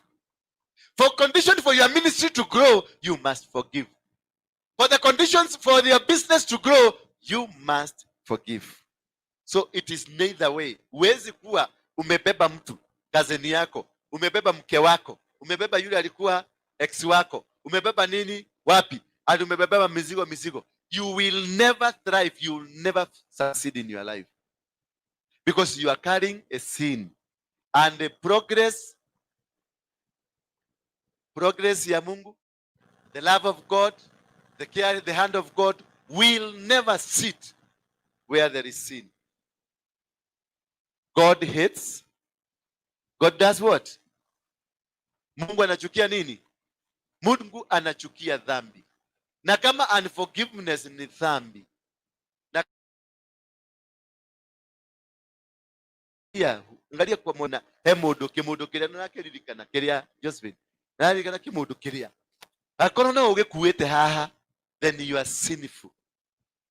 And remember, Mungu anachukia nini? Hiyo ndio ilifanya Mungu awachane na Yesu last minute.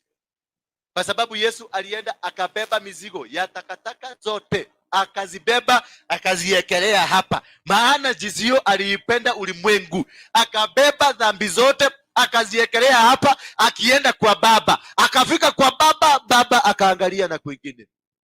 Kwa sababu Baba haangaliangi nini? Haangaliangi dhambi. Aliangalia na kwingine. Alipoangalia na kwingine ndio Yesu alikaya alilia. Eloi, Eloi, Mungu wangu, wadiganilia niki? Mpaka wakati walimtunga mkuki, damu ikateremuka, ikafanyika sacrifice, then God came back because he has been healed. So there must be a sacrifice to reconnect you with God. There must be a sacrifice to bring you back to the power of God. And that sacrifice must be an ultimate sacrifice for you to get the forgiveness and the healing. When you forgive, deliverance comes automatically. Yani ukisamehea weigua merigo yothe ni yaikoroka, ni wathera, ni wahuthirwo ni merigo, yani unakuwa uko free kama gia, sababu hauna mtu umebeba, hauna mtu umechukia, hauna mtu unaona yeye ucio ndienda yako muona huyo anti huyo hicho kianti kikikuja mimi nasikianga tu kutapika. Why? So you have a heart that is not delivered, a heart that is dying. Because when you are not delivered, you are material for death. If you are operating under a situation where deliverance is required, and you are delivered from a situation. You are delivered from a situation of death. And if you are not delivered from that situation of death, it means you are operating under the spirit of death. And when you operate under the spirit of death, you operate under the spirit of poverty. Because for death to come, poverty comes. For death to come, hatred comes. For death to come, unakuta umekufa moyo. You are hopeless. You live a useless life. Praise be the name of God. If you forgive, healing automatically comes. This woman wakati alikuwa kwa Mungu, wakati alienda kwa Yesu, Yesu never addressed the disease. He addressed the cause of the disease. And the cause of the disease was what? The cause of the disease was the sin that the woman had committed. Praise be the name of God. And when you have the cause of the disease as a sin, then you are likely to die because you don't know that sin. Maybe ni kitu ilitendwa na wazazi wako. Maybe ni kitu ilitendwa na familia yenu. Maybe ni kitu ilitendwa na marafiki zako, and you are part and parcel of it. So not until you Google search yourself to know at what point did the rain started beating you. Ni hawa wajiria guterethera. Tondu o wathi gweka undu ukoraga unatendera. Ukienda kufanya unatendera. Watoto wako wamekuwa corrupt. Maisha ukifungua kitu inakuwa bure. Ukienda mahali bure. Ukienda huko bure. Because kuna kitu ambacho kina operate ndani yako na haukielewi. And that is why very important. Sio kwenda ukienda mlimani. Unajua watu wengi tunaendaga mlimani kuomba. Unaenda tu kuomba. Baba, nakuta mtu amepiga mpaka kilio huko. Sisemi msilie. Lakini kuna kilio ingine unashangaa hii ni maombi ama nini ni sasa. Nuri wathi wakora mundu akihoyo karigo nikiareka. Todo yes, mimi asikili hapo nikiulizo tu. Unakuta mtu nilienda prayer center moja, nilikaa kama dakika 20 nikichukulia mtu kwa sababu nilishangaa. Kwa sababu most of the time tunaombanga Mungu. Tunaambia Mungu tunataka ABCD. Na tunaambiwa na Mungu hata before you started, he knows what you want. Alafu ukutana na mtu anasema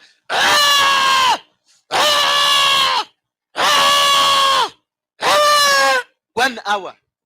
Surely. Hiyo sasa Mungu atasikia nini? Todo what I understand in heaven, Mungu akisikia kuna kelele fulani anatumanga malaika. Anaambia malaika aenda usikize Lucy anasema nini. Sasa malaika atakuja afike hapo chini. Akuta sasa ripoti ile tarudi huko juu ni gani? Nimesikia tu kondoo zikipiga makelele, sikuona Lucy. Alafu ukitoka huko atimetoka Katoloni. Ni kwa huko siku 3. Nimechapa maombi mpaka bingu ikafunguka. Si bingu ilifunguka, ni njaa ilikuzidia ukaanguka. Na hiyo sauti unatoa. Sisi alimaze ketukora niyo. Wakigabata thenge kuure. Muraiko kagithide gukora ni thenge ragaba. No, let's be realistic. Ni wapi? Yesu alisema mkitaka kwenda kwa Baba muwe mkiomba hivi.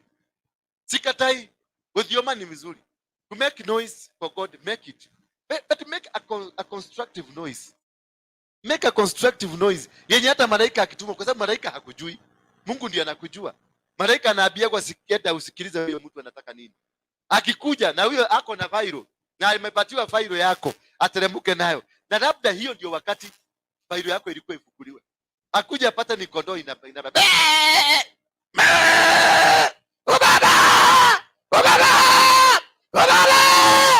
Sasa naye anasema nimesikia baba. Na kondoo ingine zilikuwa zinalia hapo kando, kwa sababu utakuta ni wachungaji ama ni watu kama 6 wale penye tunataka kuomba tukiwa watu. Hapo sasa tuko kila nelia tado reverend Lucy ndio mtakolia hii tole. Sasa reverend aje kama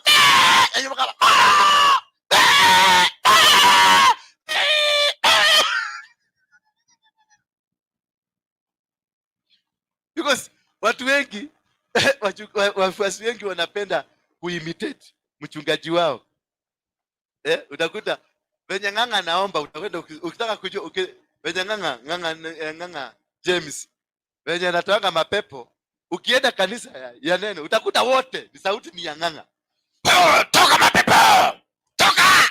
Na anapiga mtu silabu. Na anajui ng'ang'a kuna venye anapiganga yake. Na kwa sababu ujui unagonga unaona mtu ameanguka, unafikiria ni pepo imeanguka na umemgonga mshipa hapa, damu imekataa na amefaint. Wengine nasikia anasema ya bagada ya makada ya bagada. Sasa ya bagada nasikia ni mhubiri mmoja anasemanga hiyo ya bagada. Sasa unakuta watu wake wote wamekopi ya bagada. Na Thiomi it is spiritually inspired. Because Thioma is spiritually inspired. It is not supposed to be uniform. Naonanga wakiwa laini vizuri ni wao watu wa Raina Likae. Unajua watu wa Raina Likae? Wakolino.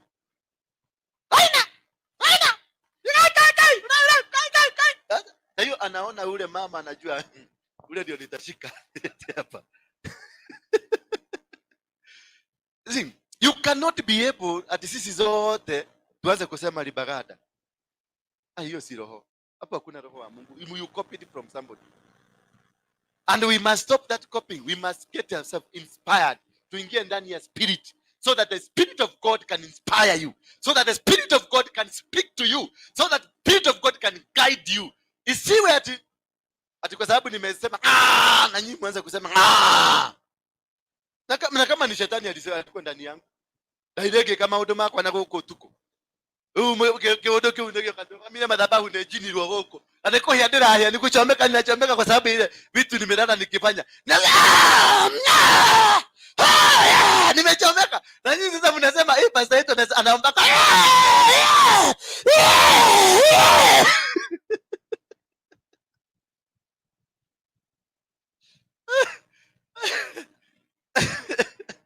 Don't copy. Be an original of yourself. Just be an original. Wacha kuacha sura kazi mingi. Kwa sababu nasikia Katoni akitoa mgurumo na voice, unaenda kukula mezini ni mgokadi ya voice yako ichange. Hapana. Speak what God has given you. You are an original of yourself, and you got the power of God the way you are. And the book of Jeremiah 1:4 says, before you were born, I knew you. I sanctified you. I set you apart and made you a prophet. So why are you worrying? Wenda koni kofia neke. Na rekene bagisi yakwa ni yule baginesho shiraruta wera. Jokire haha nyene kiroro konyweta matawa mane machinire. Udiro na ando magana matano. Naona nikitumia microphone kama muziki hata. Nani bangi inanionyesha watu wamejaa kwa holi. Be simple. Jesus was simple. I was telling another preacher. Yesu sahi akakuja penye alikuwa na baa. Najua Yesu alikuwa na baa kanjo. Na ile kabuti kama Kamasai. Alikuwa road treka. Na kijera. Huyo mjamaa saa hizi akakuja saa hii akuje Kenya. Ni nani watakuwa kwanza kumchapa? Ni mapasta. Mapasta watamurarua. Kwa sababu he is not in a designer suit. Hana gari mzuri. Ni jamaa amekuja, unajua kutembea mguu lazima hapa. Kuna roho inakujaga hapa, ile inadukaka inakuja hapa. Sasa imagine huyo, alafu lazima kuwe na miatoka. Unajua mtu akitembea na nini lazima miatoka ikue. Si ndio? Sasa imagine huyo jamaa amekuja ako na miatoka na ako na hiyo kajo na akuje na kamuti, asema nione nije ana sarevi. Wewe, ndio anasema nitakuja kama mwizi. Unexpected. Juu akikuja hivyo alafu ukutane na wale mapasta wanaendanga Stanley Hotel na Intercontinental kukula lunch. Ule anavanga kasuti. Insi kuja utakuta insi nyingi zimekufa hapo kwa sababu zilikutana na mkojo ikakatwa.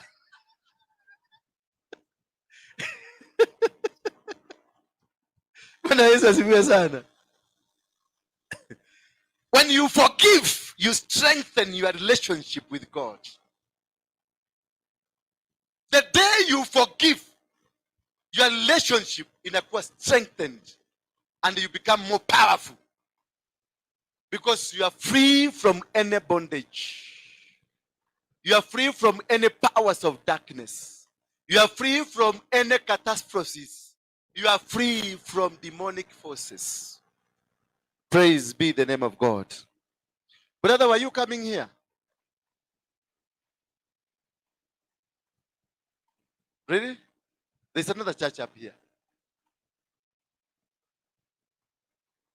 I think you are coming there. I'm not very sure, but I think you are coming there. Watu wengi wanakujanga hapa kwanza alafu wanaenda huko juu. Number 4 is forgiveness brings salvation in your life. You are able to walk under salvation, free from any bondage. Na unakuwa na uhuru wako. Unalinga vizuri, ukienda yeah? Yeah? Number 3. Sisi tumekuwa tukisoma tulianza na deliverance tukaenda healing. Number 3 ni strengthens relationship. Number 4 ni salvation.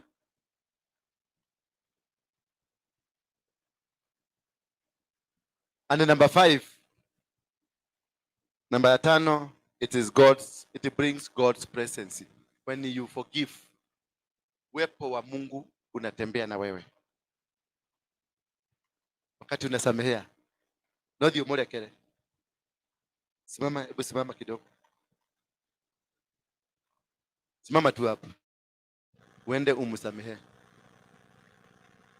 Jua ni ngumu sana. Ninajua ni ngumu sana. Lakini msamehe tu. Fungua tu moyo wako. Ukitoka hapa mpiga kasimu mwambie I have forgiven you. Utafanya hivyo? Najua ni ngumu. Sababu hiyo hali huko sahihi ni yeye alisababisha. Ni kweli ama ni uongo? Ni kweli ama ni uongo? Ni kweli? Yeye ndiye alikusababishia. Na umeumia wakati mwingi. Na maombi yako yote imekuwa ni maombi ya bitterness. Na hata kuna siku umeomba mpaka akufe. Hawezi kufa. Juu amekuzuia wewe pia kwenda mbinguni. Umeelewa? So tukimaliza hapa mpigie tu simu. Mwambie nimekusamehea dhambi zako. Yote ambayo ulinifanyia ni ngumu, najua ni ngumu. Ni ngumu kwa sababu it is painful. I can see now. Hata kwa face yako hiyo picha imekuja. Sit down.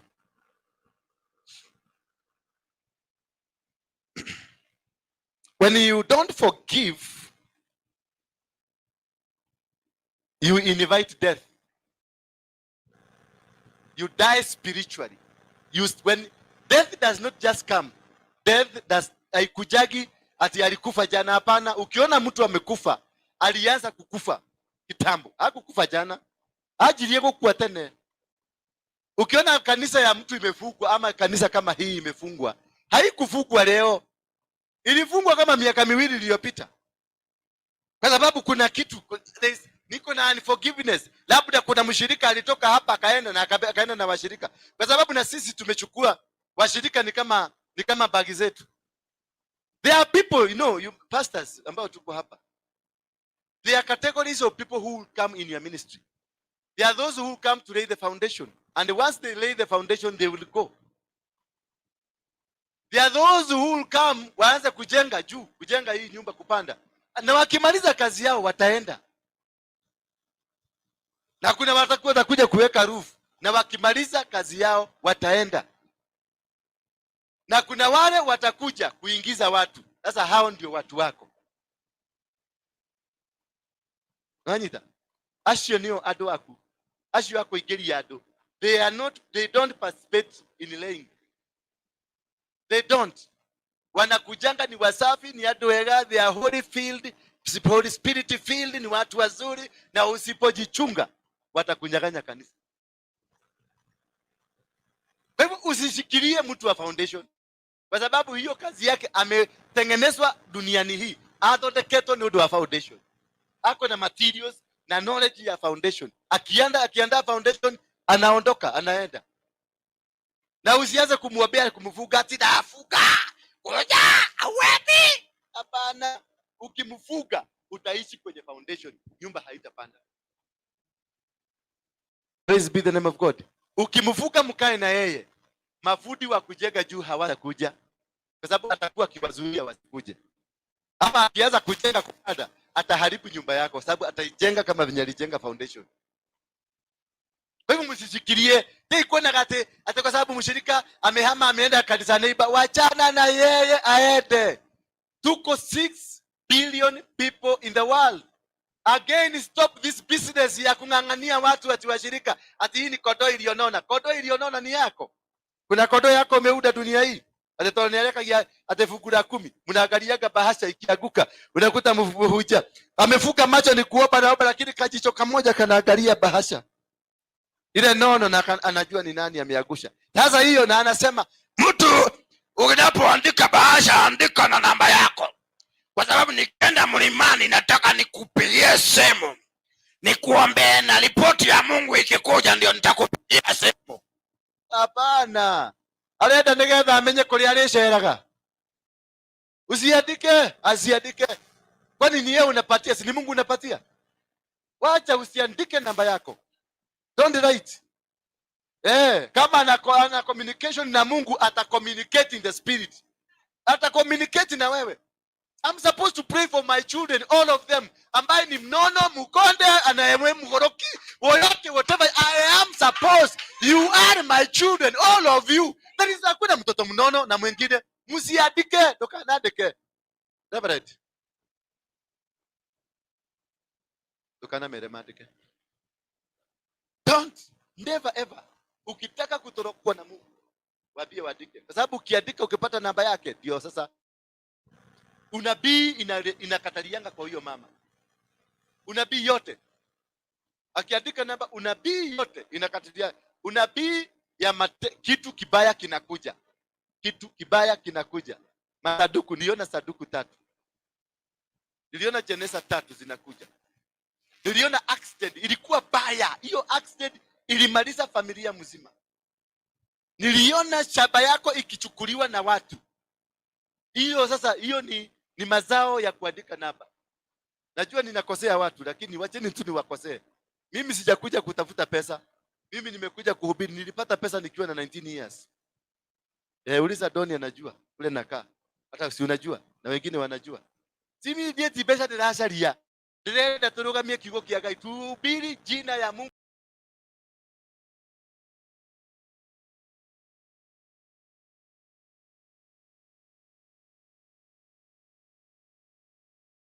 Shall be added to you. Why? Unaenda kufanya vituko zako za nini? Just seek the kingdom and the rest shall be added to you. And final, game is final. Wache upuzi neke. Najua siku hizi waloingi anasema na maumbili ambayo hayanjakomaa vizuri. Anahitaji kulundishwa kwa klasi. Sasa aelezwe jinsi ya kukaa kama wazee. Mimi sitaki kukaa kama wazee. Kama mahubiri yangu yatanifanya nikuwe mtoto, nitakaa kama mtoto, nitatembea kama mtoto. I don't want to be like mzee. Nataka nikae kama Mungu.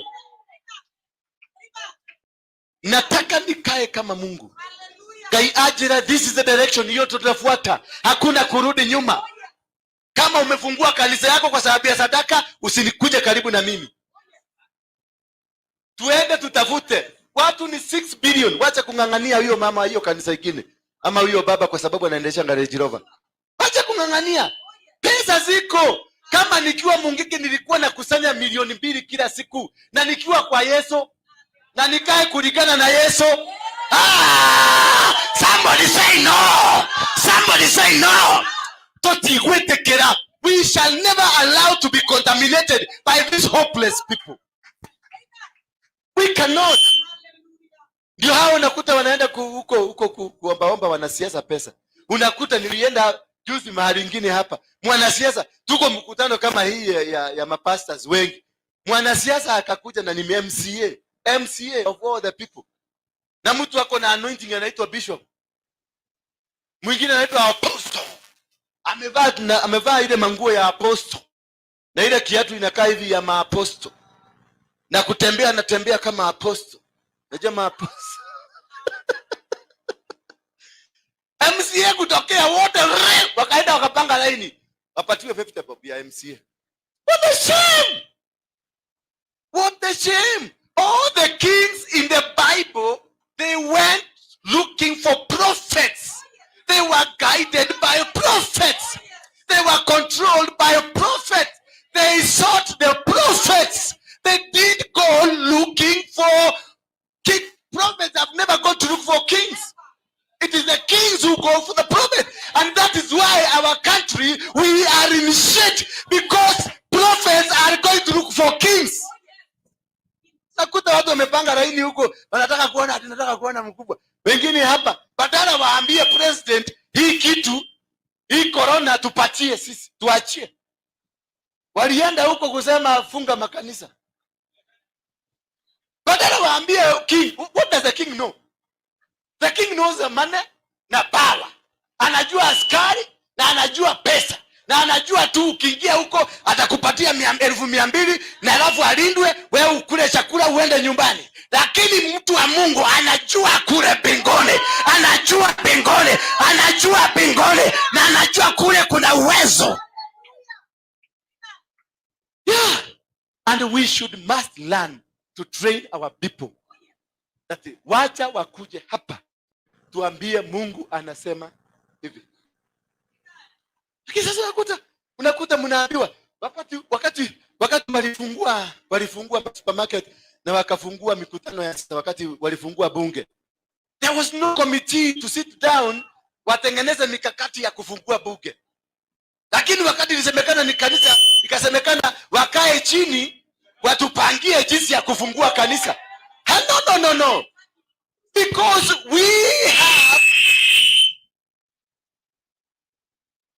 Because we have turned away from God. And the Bible says, when you will turn away from me, I will turn away from you. And I will allow your tormentors to torment you. Ndio unaona una haibu, angalia, kwa mfano chukua, twende hapa Australia. Nitengenezeni sauti mzuri. Twende hapa Australia. Ni watu wangapi wamewahi kufanya kazi Australia ama kwa Muhindi? Ndio tu mkono wako kama ushawahi kufanya kwa Muhindi. Ule amefanya kwa Muhindi. Hebu angalia hawa watu. Muhindi anaabudu ng'ombe. Wewe unaabudu Yesu. Muhindi wakati wa lunch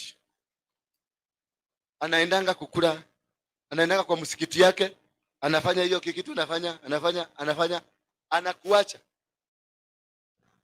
Anaenda Intercontinental, anakula sahani ya shilingi 3,000. Sahani moja. Na wewe unatoka hapo. Unateremuka hapo kwa mama amebeba chakula na ndoo. Madodo na chapati. Wewe mwenye Yesu. Wewe mwenye nini? Wewe mwenye Yesu. Mama hujui alipika hiyo chakula na maji gani. Na hata you cannot afford kulipa. Anakuandika kwa kitabu. Unakuwa umeandikwa kitabu ya kuingia kwa Muhindi na umeandikwa kitabu ya kukula chakula. Weekend mama anasimama hapo na kitabu. Kwa sababu ya maharagwe na chapati, na wengine si maharagwe, ni supu ya maharagwe. Inaitwa kuchoma, inaitwa kwa nini? Chafua. Inaitwa kwa chafua. Na yule mtu anaabudu ng'ombe, anaenda Intercontinental. Anaitisha sahani moja, one plate. One plate ni 3,000 shillings.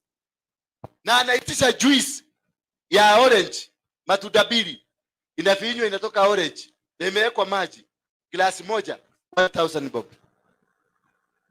Hiyo ni okay, anaachia hapo kasichana kanauza hapo tip ya 1,000. Hiyo ni ngapi? Mshahara yako ni pesa ngapi? 7k. Anakulanga mshahara yako kila siku. Daily service. Na alafu anakuja na kuita kodo, wewe toka hapa. Wewe jinga sana wewe. Nyinyi watu jinga, enda fanya kazi huko. Na yeye nyingine taka enda fanya kazi huko juu. Sasa hapo ukitoka, Yesu nisaidie, nimalize mwendo salama. How can you? Utaweza kumaliza aje mwendo salama na uko chini ya madhabahu ya ng'ombe? Uko chini ya madhabahu ya ng'ombe. Haujaweka Yesu yako hapo awakisha moto ng'ombe ziishe. You cannot succeed. Unforgiveness brings stagnations. That is why you are stagnant in your life. Kama uko na kitu na mtu mmebeba, anza kumforgive saa hizi.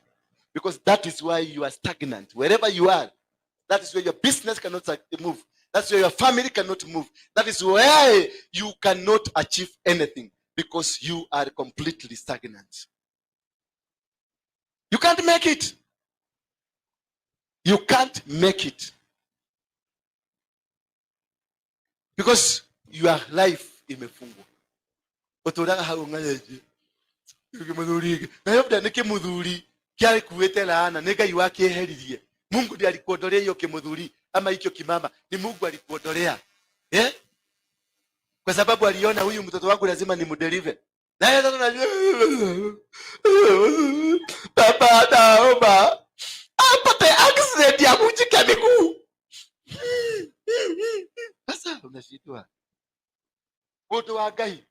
Hata kama ni mchawi ama ni devil worshipers, bado ni mtu wa Mungu. Ukaenda kumwombea ati akufe, wewe ndio utakufa. You will die. You cannot make it. Just pray. Omba Mungu umwache huru, msamehe. Adili na Mungu. Yaani akidili na Mungu, Mungu atamshughulikia. Mungu ndiye anajua how to deal with those people. Praise be the name of God.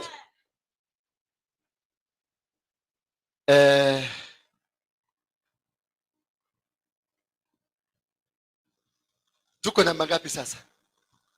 Sio hiyo ilikuwa yani for tumemaliza. Twende namba 3. Ways. Twende kwa 8 ways. Tuko namba 3. Sisi kama tunaelewa. Ninachukua topic moja na explain. Na iko na subtopic kingine. Na kwa sababu nataka muelewe. Sitaki ile sarakasi. Sitaki nitakutabiria. Ukitaka nikutabirie. I'm a prophet wa Mungu. Lakini sitaki kuweza kukutabiria because I need to tabiri in a fertile soil. Praise be the name of God. Sio nikuje nikutabiria gari inakuja. Naona kifunguo kinateremka. Amen. Naona nyumba ya mawe ya bedroom tano. Hallelujah. Hallelujah. Sasa hiyo unaingia kwa bagi unatoa pesa waje. Oh, hiyo ni ujinga. Hiyo gari itakuja wapi? I have to prepare you. Gari hiyo inakuja, itakujaje? Iroka ku. Umenyeyo ni gari ya Ngai, iroka gukora u. Iroka gukora situation ground yako ihiana ata. You must be grounded for the miracle of God to have somewhere. Inaweza kuja kusettle. For the prophetic word to have somewhere, itakuja kusettle. Lakini si ati ninaona shamba linakuja. Amen. Lakini ile inaguzanga watu sana ni ya gari. Achilia gari hapa leo. Na mtu ana mpaka driving license. Hapa nikataka kutoa 10,000 saa hii. Zitatoka. Kuna kelele muujiza wa gari. Fungeni macho yenu. Shika hivi. Shika Sterling vizuri. Nakwambia shika Sterling vizuri. Haya, shika na mkono mmoja wa left. Hiyo nyingine weka kifunguo.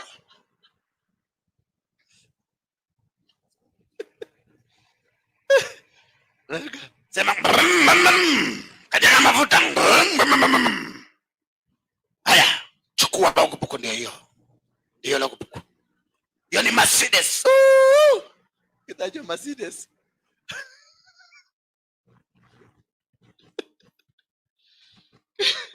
Na kuna mtu aje andika check, anaandika karatasi na imagine ni check. Hiyo ukora mimi siwezi taka karibu na mimi. Aya, twende number 3, family sins. We are talking about 8 ways. 8 ways to come out, to break family poverty and the curses. There is a family sin. Sin ambayo ilitendwa na familia yenu. Mulishirikiana, mama yenu akalete muganga kwenu. Alipoleta muganga kwenu, mukafanywa makafara, mukachanjwa kama familia, mukapakwa rangi. Mimi niliwahi kupakwa, lakini si mama yetu alikuwa, mimi ndio nilijipeleka wakati serikali ilisema shoot Waroige on site. Mlikumbuka hiyo siku? Na hata nasikianga Grace alikuwa anatafuta bunduki aniue. 40 million zikaekelewa. Niliangalia mpaka nikaangalia bibi yangu hivi. Tulikuwa naye kwa nyumba, ilitangazwa kwa TV. Ilikuwa kitu saa 9. Ikatangazwa kwa TV. Shoot Waroige on site.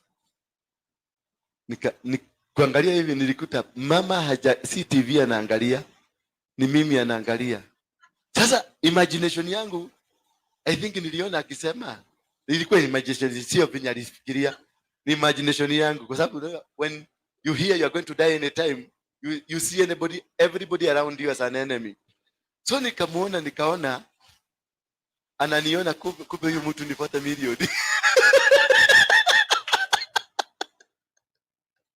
Nikaona amenifanyia hesabu, hizi ni milioni 40 shika lete. Sikumwambia, nilimwambia hebu nipatie maji ya kubrush ndio aingie kitchen. By the time aingie, nikatoroka nikaenda.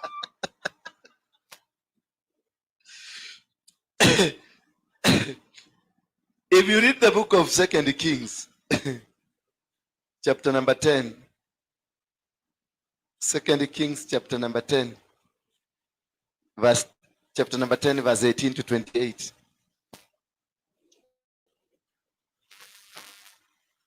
Hatutasoma yote, nitasoma kidogo tu kuhusu Jehu. Then Jehu assembled all the people. Verse 18 hapo. Then Jehu assembled all the people and said to them, Ahab served Baal a little, but Jehu will serve him much. Now therefore, call to me all the prophets of Baal, all his worshippers, and all his priests. Let none of them miss, for I have a great sacrifice to offer to Baal. Whoever is missing shall not live. But Jehu did it with a cunning in order to destroy the worshippers of Baal. He knew this entire society walikuwa na budu mungu wa kishetani, the Baal. So what he did, aliwadanganya, akawambia sasa nani anaitwa nani, Ahab alikuwa na worship Baal. Sasa akawadanganya, lakini mimi Jehu, huyo aliabudu shetani ka kitu kadogo tu, mimi nitaabudu shetani na nguvu zangu zote. Kwa hivyo nitie wote manabii wote wa kishetani wakuje, ndio nitoe sadaka. Na alikuwa na plan. Akawadanganya, wakaingia. Walipoingia akasema wote wachinjwe, because that was a family sin that he wanted to destroy. And because of that, God was happy with Jehu. Despite Jehu having been doing wrong things, God was happy with Jehu. Kwa hivyo kuna kitu unaweza fanya, hata kama wewe ni mtendaji wa dhambi, kuna kitu unaweza fanya, Mungu akansel kila kitu.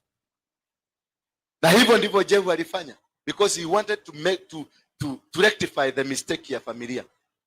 Na wakati rectify the mistake ya familia, the Bible says God was happy. And Jehu akapatiwa ushukani because of eliminating. Ukisoma hapo zaidi utaendelea, utaona ya kwamba Mungu alisikia vizuri. Now Jehu had stationed verse number 24.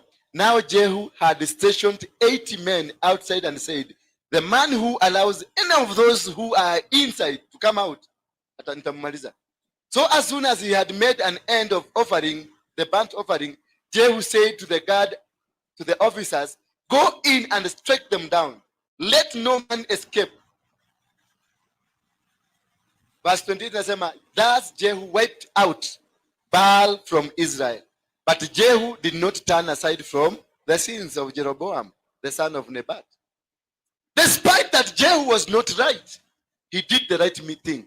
However, sometimes there are things that we do as a people that are, you may be wrong, but kuna kitu utafanya ambayo itakuwa right, na ndio inakubadilishia maisha yako. So that one thing, omba Mungu ufanye that one thing to turn around your life. That one thing. Muombe tu akuonyeshe tu, akupelekee, unajua utapelekewa tu, utasikia tu, yani kitu kimekuja. So allow God ndio urectify shida za familia, urectify shida za kila kitu. Then God will prevail in your life. Number 4, hearing from God. I want to rush a bit because of our time. Number 4, it is hearing from God. It makes you destroy the poverty in your family and the curses. When you hear from God, things will change. Let's look at the book of Hebrews 12 verse 25. Hebrews 12 verse 25.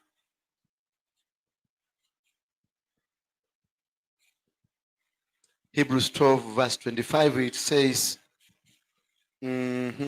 see that you do not refuse him who is speaking. For if they did not escape when they refused him, who warned them on earth, much less will escape if we reject him who warns from heaven. So if we reject to hear, or we refuse to hear from God, then God will reject us.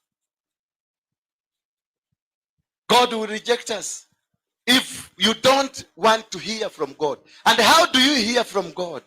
You either hear from God by hearing the voice of God, or by a prophetic word, or by this word of God. Praise be the name of God. So it is all about understanding the name. So that is why today I want to teach you the word, because it is one way of understanding or hearing from God. And when you hear from God, you are set free, because it is God that is operating in you. But when you don't hear from God, when you hear from Ben because you want to hear what you want to hear, or you hear from yourself because you want to hear from what you are hearing yourself, then you find yourself in a situation that is so difficult, and you are conned. That is why you are conned. Ukienda kanisani because unataka kusikia prophet. What is my prophet? That is why sometimes people come here to ask me, igorore rauga atia? Namwambiaga, oria. Ucho ne fafaito ithuothe. Moria. I am not a conduit. Kwani mimi ndio niko na time ya kuomba, wewe hauna? Enda uombe. Wacha kunifanya mimi kama nini yako, mganga yako. Si kwa mganga ndio tunaendaka tunaambiwa wagwana wamesema. No, seek God. Wacha nikuje nikiwa hapa, simama huyu siko na yeye, lakini Mungu ameniambia nimwambie. Haku amekuja kutafuta unabii kwangu. Ni Mungu ameniambia nimwambie aende asemeheane. Mungu naye atambariki. Bwana Yesu, let it come freely. Let it come freely. The word of God should come freely to you. Not coercing. Usiende. Unaona the church in Nairobi imekuwa na uchafu mwingi sana, because we have been turned to miracle seekers. Because ukisikia hapa kuna miracles mingi inatokelezea hapa bio huko. Kukatokea mtu mwingine ambaye anajua kutabiri, kama mwingine rafiki yangu sana. Ya nyumba naona hapo ni gani? Na hapo juu Hapo juu kiteremka, ni nani huyo?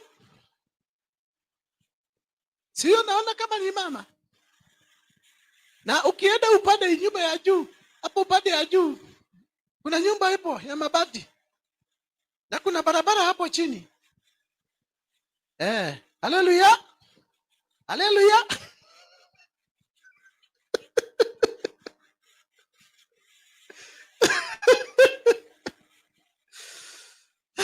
Tuko na magapi? Doing the will of God. We are almost there. Tumebakisha mbili. Naona watu wameioni sana. Doing the will of God. Let's see in the book of Revelation 2 verse 7. Revelation 2 verse 7.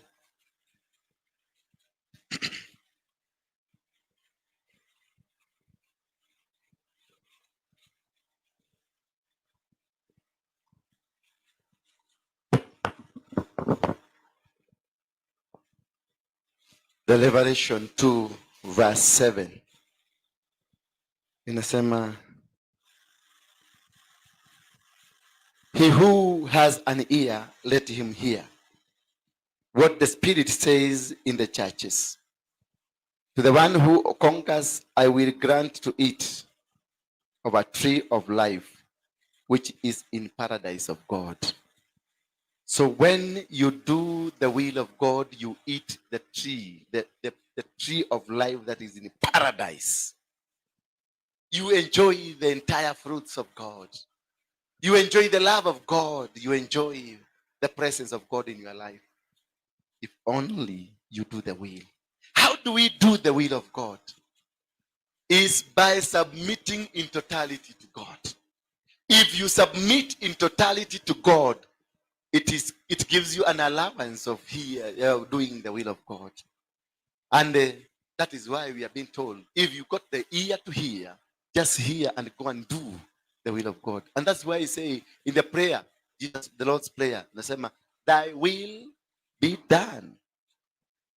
So I saw so many people, wakati wa corona wakiomba, Baba, tunakuomba, utubadilishie. Baba, tunakuomba. Unakuta kuna kitu inafanyika. Unaenda kuomba, unaenda kuambia Mungu change the course. And you don't know whether it is God who brought this thing. So ask God, let your will be done in your life. And when you allow God, his will to be done in your life, you will have submitted to God. And when you submit to God, you become a righteous person, a candidate equivalent to becoming a son in the kingdom of heaven.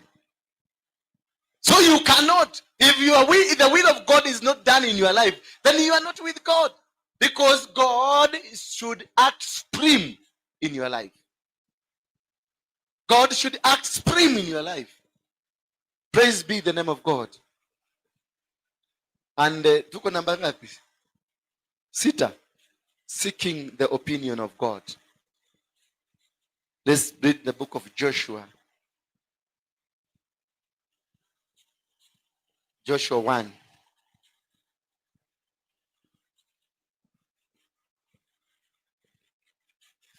Verse number 1. After the death of Moses, Joshua 1, verse number 1. After the death of Moses, servant of the Lord said to Joshua the son of Nun, Moses' assistant. Moses said, Moses, my servant, is dead. Now therefore arise, go over over this Jordan, you and all these people, into the land that I am giving to them, to the people of Israel. Every place that the sole of your foot will stand upon, I will give to you, just as I promised to Moses. So what was the opinion of God here? The opinion of God was not the opinion of Joshua. Joshua never went there with the opinion. The opinion of God was to make Joshua take over from Moses. There were many people who are close to Moses than Joshua, who are even better than Joshua. But God's opinion what Joshua takes over from who? From Moses. Because he knew in Joshua the mantle of Moses will be fulfilled. But if you go and pick somebody else, not from the opinion of God, then the mantle that has been given to you will not be achieved, because the person you are giving the mantle does not belong to that mantle.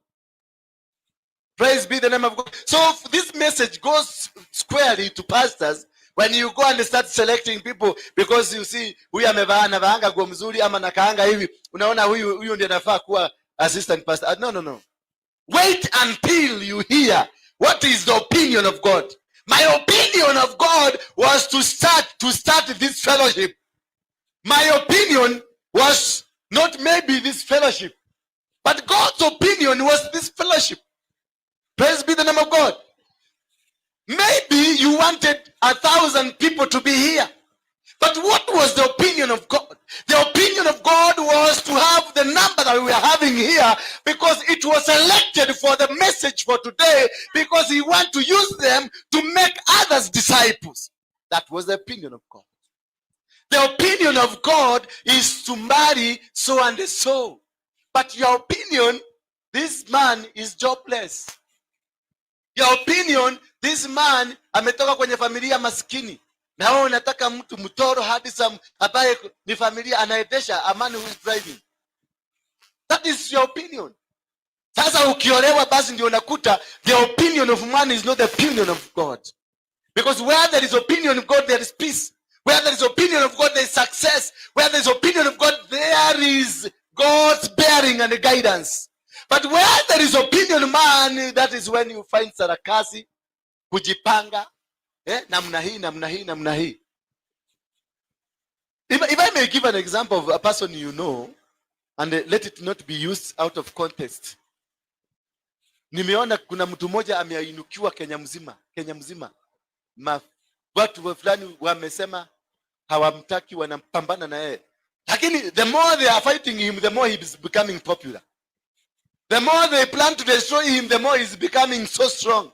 Mpaka imefika watu, mtu yote, sasa niliona kwa radio juzi, wa TV, kwa gazeti, ati mtu huko kwetu kwa Kajiado, mtu amesemekana, mtu ataonekana kwa huyo mtu ashikwe awekwe ndani. Mtu mwenye ataonekana akienda huko. Sasa mimi nimeandika kwa WhatsApp yangu, nimesema I will be going there tomorrow, come arrest me. That is a desperate move, because that is their opinion, because they want to make a king. But God has his own king. I don't want to say that is the king of God, but God has his own plan, and you got your own plan, and your plan are not God's plan, and God has good plans for you, and that is the opinion of God. The good plans that God has for you, it is his opinion. It is not people's opinion, because people's opinion is you to close down your church. People's opinion is you to divorce your marriage. People's opinion is you to become poor. People's opinion is to rise above you. But God's opinion is that you are a rich person. God's opinion is that you are a successful person. God's opinion is that you are going to Pretoria and you are going to preach. You are going to America and you are going to preach. You are going to Canada and you are going to preach. The opinion of God, you will go to Seattle and you will open PKM and you will do everything, because the opinion of God is to make you a better person. He says he got good plans for you. He got good plan for you. That is the opinion of God. So listen to that opinion of God.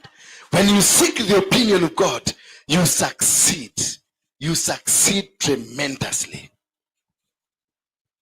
The other number is number 7. Refuse to be discouraged. Refuse. There are so many people who will come in your life to discourage you. Guy, yoko hota, hiyo utaweza. Na ndivyo Mwaneki alijaribu akaaguka. Hiyo utaweza. Wakati nilianza ministry, people discouraged me. Wakaniambia ungekaa kidogo, angalau jina yako ikuwe mzuri kidogo. Ukae chini ya mchungaji akulee, kwa sababu you are not yet mature. Nurenda kwamba kuruga ruguo uhewe uihore wega. Wengine akaniambia you are supposed to support somebody, another minister. You're supposed wewe ukue, you are a church builder. Wewe si mtu wa kuongoza kanisa, wewe you are a church builder. Najua your name is so bad. Watu they won't come, people won't listen to you. Na nikaona na neema. Sasa nikaanza kufanya mahesabu. Mimi ndio nilikuwa shuti wa region site. Nikaona Kariobangi, nikaona wapi, nikaangalia. Nikaona nima, this person is making sense. Ndio nilikutana na kimutu pale, anaitwa Don. Akaniambia don't listen to people. Wachana na watu. Kama Mungu amekuita, tangaza neno. Don't be discouraged.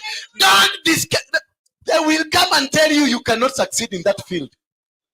They will come and tell you, Mulima alikuwa akakufa, alikuwa kwa gari. Utakufa. Mimi nakwambia I will not die. I will live to preach the word of God to the level that he wants me to preach. Not to your level. Kama wewe umestagnatia kwenye kalevel kako, wachana na mimi. I know, mimi nikiwa Mungiki nilikuwa na watu milioni 4. I'm expecting 10 million people. I am expecting 10. No, my God is not a limiter. My God does not limit me. My God is a superior God. My God is a powerful God. My God gives and my God liveth. Hi. Ati dogoria do. Kwa na do milioni na joke kwa ati na do 50. Hiyo Mungu lazima hapana, hawezi. Hata mimi naweza kumwambia resign. Hawezi. I know my destiny is bigger than where I'm coming from. I know where I am going. It's bigger than where I'm coming from. I know my achievement will be bigger than the achievement I had. I know I am succeeding where I did not succeed. Yes. That is what God has given me. It is not that which you are going to give me. Onywa kahawa kana onywa chai. Chukaji nanga kahawa. Labda leta kahawa. Ndakunya nukule kama kata. Kama kakikrokeho keho egakeki. Labda tatengera na huko kule tumudhugu tutatoka nyau. Nitakupatia yote na kuulize umana tikiti. Mchungaji abatika nini? Kegone geretwa kamutu. Ndio uwete salama. Uwete wani? Niibe wimbo yangu Yesu nisaidie. Nitie nguvu. Yesu nitie nguvu. Nimalize mwendo sala. Niki kwa sababu huyo mtu akiimba hiyo wimbo alikutana na hawa watu waliomdiscourage, alikutana na hawa watu waliotaka kuua kipawa yake, alikutana na hawa watu waliomleta chini, alikutana na hawa watu walimkejeli, alikutana na wakora. Ndio akaona Yesu peke yake, akaambia Yesu nitie nguvu.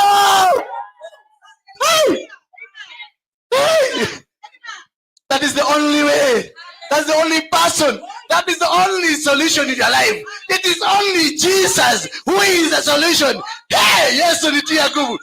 Yesu nitie nguvu. Nimalize. Yani mpaka ikafika akaomba. Njia yao itie utelezi, wasinifikie. Njia yao iweke mawe, wasinifikie. Ameona hawa ni manyoka, ameona hawa ni machura, ameona hawa si watu wazuri. Akasema nitie nguvu niweze kwenda. Usiangalie kama yeye ni mchungaji, hata usiangalie washirika. Ambia Yesu nitie nguvu. Yes, kwa sababu washirika wengine ni mikora. Moka kuona mona kimudu takiwaro ike. Nigetoro na nikihadisa mu. Moka kuwi. Mageti magerogo geti mirogo. Sayo wanatoaga unabii. Mungu atakupeleka mbali sana. Mchungaji, niliota ndoto. Niliona kama umeinuliwa huko juu kabisa. Lakini kuna tatizo moja ilikufanyikana. Unajua tangu tuanze ministries haujatuonesha mama wa kanisa. Hiyo ndio tu kikwazo kimoja. Mungu aliniambia uonyeshe watu mtu wako ambaye ni mama wa kanisa. Na huyo mtu lazima anjue akuwe ni mtu ambaye alianza na wewe kwa huduma hii. Na lazima akuwe ni mtu anajua kuhubiri na anajua kushika watu. Sasa namuuliza, sasa unaona ni kama nani kanisa hii? Ambia Mungu akufungue macho. Amekutumia mtu. Ambia Mungu afungue macho. Akufungue tu macho. Mtu wako alishafika kitambo. Sasa unaanza kufanya hesabu, unaona mtu ni nani? Ni venye macho yangu haijafunguka. Yesu, nitie nguvu, nimalize mwendo salama.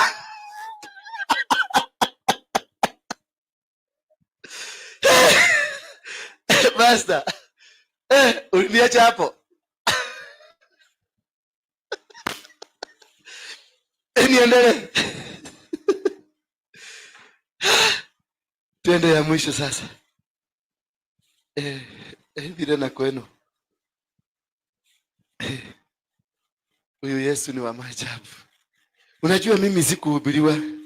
Sababu naonanga kama kuna mtu angekuja kunihubiria, ningekuwa saa hizi ndani na mada. Ningekuwa na kesi ama ningekuwa ndani sasa na mada. Kwa sababu the way I've come to learn watu. Watu. Unajua waizi na walevi they are so friendly.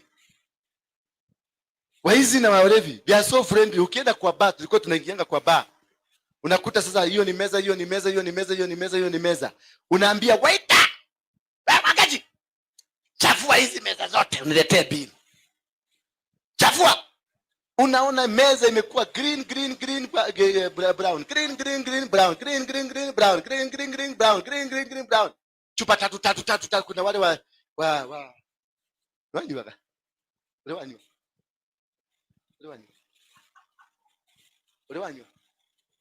Nani amewahi kunywa hapa? Zote. Kuchapa. You're my best friend. My best friend. Nani mwingine achai kuchapa? Wewe ni mzinga. Ana kama ni mzinga. Gilbase. Atwa Jameson. Ya. Jala safara. Na wewe Don. Na wewe. Kama isulo. Kana polio ni.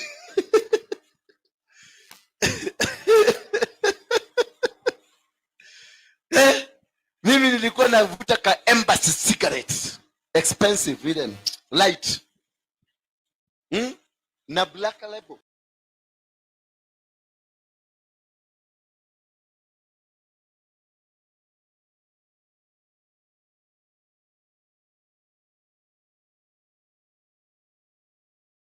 Huko ulikuwa na 100,000.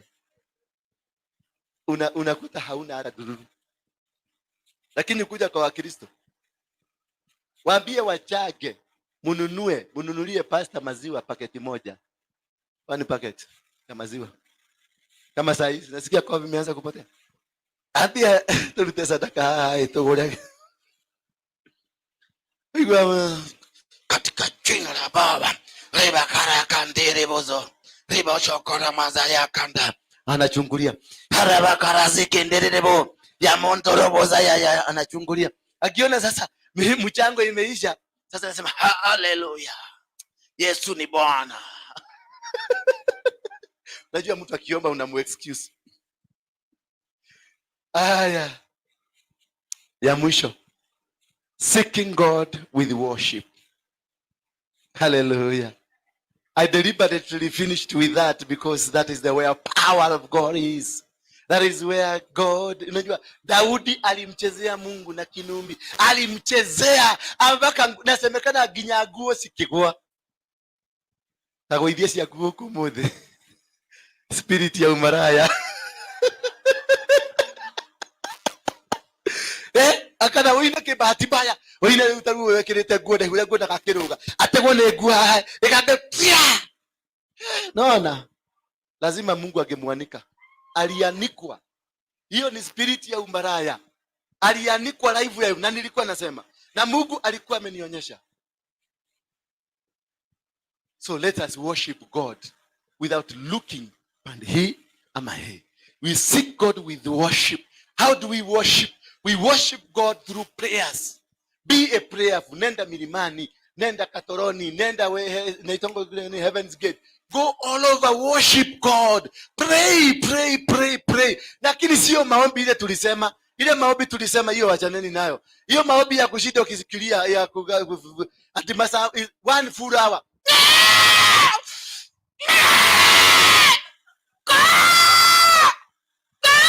Asha ati ni God. Sasa hata Mungu akisikia umemwambia go, si hata go? Hata go. Ukianza kulia kama nini koto. What do you think is going to happen to you? So seek the wordings. Seek the wordings. Na uanze kwanza kabisa, when you are worshiping, when you are praying to God, just don't go entering into prayer. Don't go entering. Usianze na maombi ati Baba ninakuomba hii nyumba unaona tumeanzisha Baba, ukaweza kutuletea mawe Baba, tutumie mtu Baba. Hapana. Kaia kwaki hivyo. Mheshimu. Mpatie heshima zake. Enda kama King Solomon. King Solomon alienda Gibeoni, akaenda akatoa sadaka kwanza. Maombi anza na sadaka. Before you start your prayer, anza na sadaka, itoe sadaka. Kisha baada ya kutoa sadaka, teremuka. Because when unapoinua madhabahu, kutoa sadaka ni kuinua madhabahu.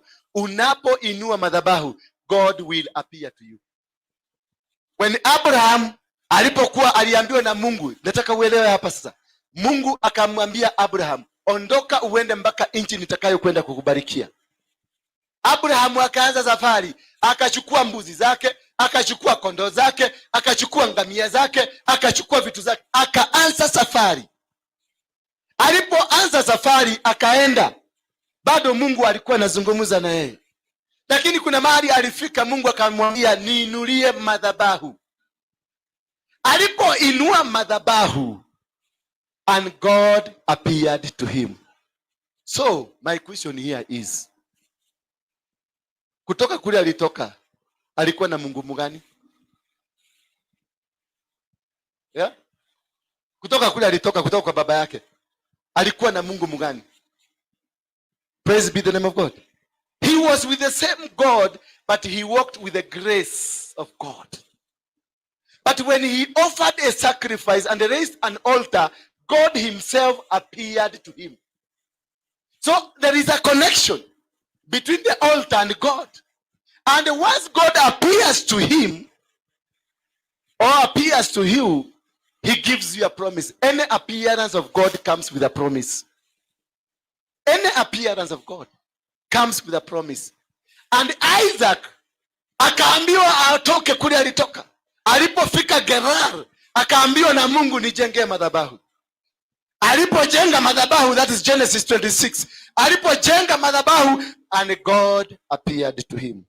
But remember, it is God who asked him to come there. And then, after he did it, there is a difference between moving with the grace of God and connecting yourself with God so that God can appear to him. Then Gideon, Solomon, after coming from the mountain, Mount Gibeon, akienda baada ya kutoa sadaka, he connected with God. Akafika mahali akasikia amechoka, akalala kidogo. Alipokuwa amelala kidogo, Mungu akamtokelezea. It is after you raise an altar, that is when God will appear. And akiappear, the appearance of God appears with a promise of God. God will appear to you, and he promised Abraham, I will never forsake nor leave you. He appeared to Abraham, akamwambia, I will make you, I will prosper you, I will just Yani your generation with the biggest. He appeared to Isaac. Akaambia Isaac, I will fulfill the promise I promised to your daddy. Wakati pale Gibeoni, Solomon Mungu akamtokelezea, akamwambia, niitishe what you want and I will give you. Now I want to teach you how to pray. Now I want to teach you how to pray. Hiyo ujinga tunakuaga nayo ya kuomba maombi demanding, muachane nayo. Tuigie sasa kujua kuhusu kuconnect na Mungu. Solomon alianza hivi. Alimwambia Mungu wangu, wewe Mungu wa baba yangu, ninakuabudu kwa sababu ya baba yangu. Jinsi ulivyofurahishwa na ukaweza kuinua baba yangu na ukamfanya mfalme, na hata ukamtengenezea nchi kubwa na ukampatia heshima kubwa. Hapo umeona kuna mahali amejitaja. Alianza, you start by praising and worshiping God. You lift God up. Wewe ni Mungu mwenye kuumba bingu, mwenye kuumba dunia. Dunia hii yote ni yako. Miti hii, wanyama, hata mito zote ni zako Baba. Kila kitu, hata mimi mwenyewe ni wako. Hakuna kitu kingine ila ni wewe. Wewe tu ndio nakuabudu. Hakuna Mungu mwingine. Unamsifu mpaka anasikia. Akiwa kwa unapomsifu Mungu, yeye mwenyewe ndiye anaamukanga kusikia. No sio. Yeye mwenyewe. Malaika wakisema wacha tukimbie, rudi. Wanarudishwa. Kwa sababu anataka kusikia hiyo sifa imetoka wapi. Hebu sasa nikuanze, hey, you look beautiful. You're so nice. Kango kako ni kazuri. Hey, hata finga zako ni nzuri. You will start smiling. Na unaanza kumelody. That's how we win girls. Unaona anaanza kamelody, kameanza.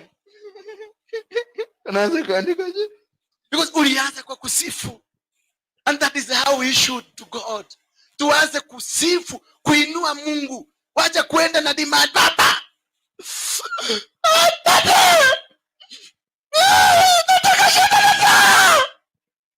Acha hiyo ni kelele. Hiyo ni atatuma malaika. Malaika atakuja atasikiliza sikia ni kelele. Hawachana na wewe. Pull God to you. Wachana na malaika. Wewe ndio wa malaika. Wewe wa gai. Wewe ni wa Mungu. Pull God to you. Make him come. Mwite mzeuka. Umpembeleze, mpatie maneno mazuri, maneno matamu.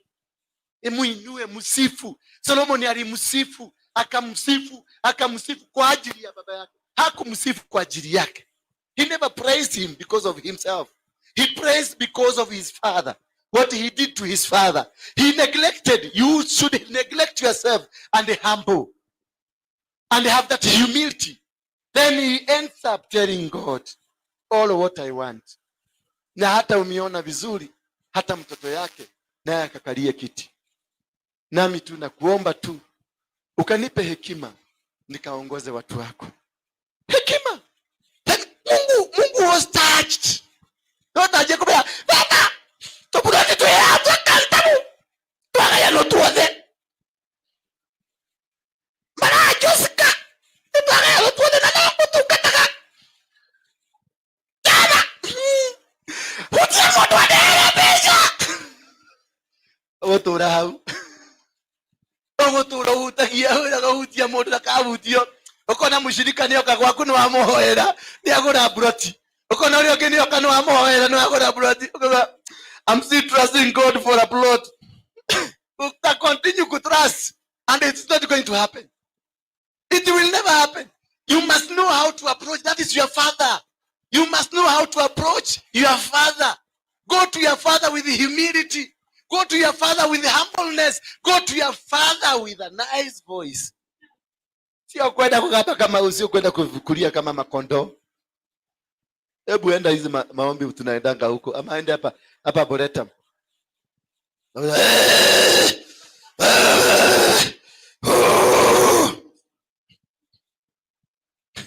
Mungu anauliza, hizo ng'ombe ni za nani?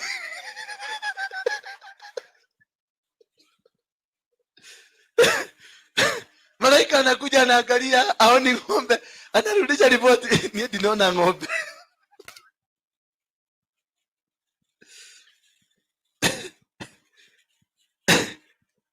Also, how another way of going is by sacrificing. Christians, let me tell you, there is this king of Philistines. Elijah had prophesied na akasema Waisraeli watashinda. Waisraeli watashinda. It was a prophetic word from the prophet, man of God. Lakini mfalme huyu akaangalia akaona wamepigwa Wafilisti, wamepigwa. Aligeuka akaita kijana yake, husband yake, akamshika, akamgongesha kwa ukuta, pap, akaanguka, akamtoa kama kafara. Walilarua Waisraeli ama hakularua? Waisraeli walilauliwa ama hakulauliwa? Kuna siri ambayo Mkristo hajui. Anafikirianga yeye ndio mwenye kutoa sadaka. Sadaka zinatolewa na watu wote, wa shetani na watu wa Mungu. The highest bidder ndio anawin.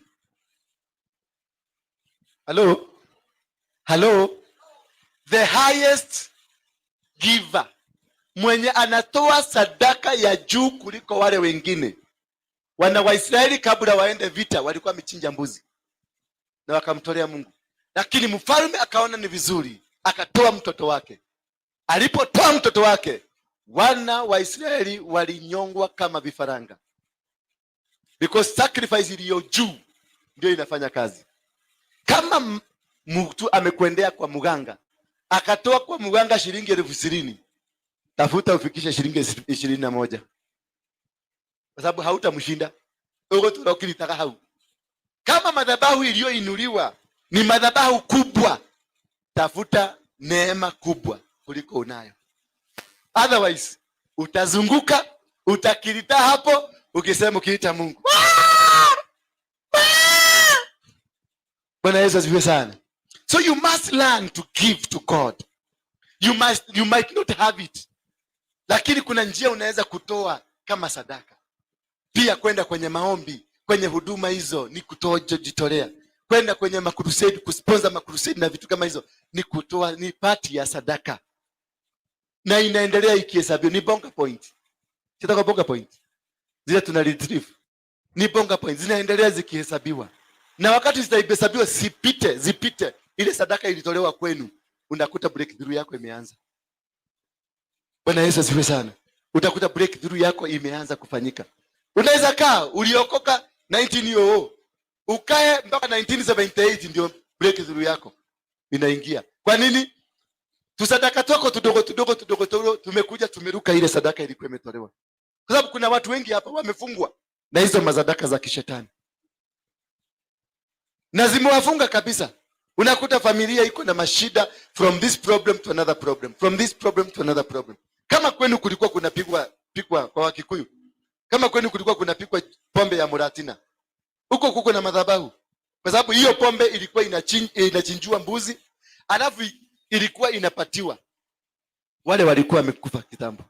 Walikuwa wanapatiwa. Bwana Yesu asifiwe sana. Na wakipatiwa walikuwa wanapatiwa na wanaozungumziwa. Wanaambiwa eno ni ya Jerry, eno ni ya Kariuki, eno ni ya Mwagi. Wana revive the spirit of the death. Na zinaanza kudominate huko. Bwana Yesu asifiwe sana. Tusimame kwa miguu yetu. Ni kusimama kwa miguu yetu ama ni kusimama na miguu yetu? Kwa miguu. Ni kwa. Ningeli ya kui. Ningeli ya kui. Nataka worshipers tuabudu. Don, kuja hapa. Wewe ni muimbi, alafu uliachana na uimbi, ukaenda kuhubiri. Panda hapa, mpatie microphone. Huyu jamaa mpaka ametoa, alikuwa anaimba kwa mwilo. Wale walikuwa naenda kwa mwilo, mlimuona? Kakijana kalikuwa kazuri. Wacha saizi ameharibu sura. Amekula sana. Hey, you're my friend. Yes. Hizo zingine hazifanyi?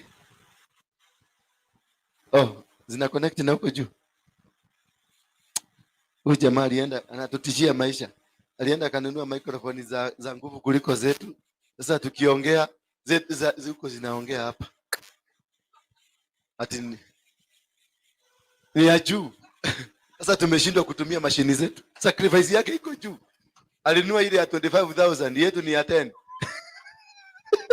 Sasa na mimi niongeze sacrifice nipande juu niende ya 30. Si ndio? Ndio nimewambia sacrifice matters. Uka. Chukua hii. No, uko nawe. Niyo nilio keina muno. Mkolino, kuja urembese. Na ulinaye kidogo, umesikia? Toto ale tajireno.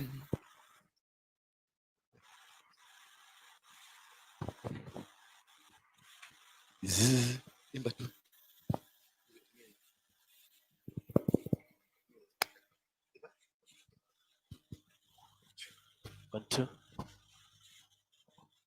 One, two.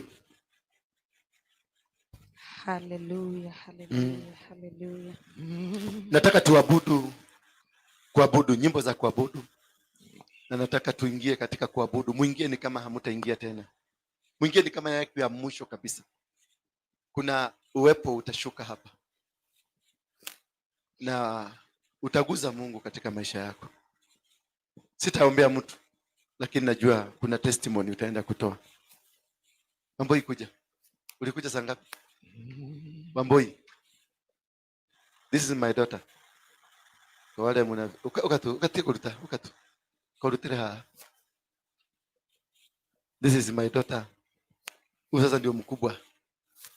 This is ndio ujana wangu. Lakini niko na watoto wengi. Na ni wangu, si ndio? Kesha igoro.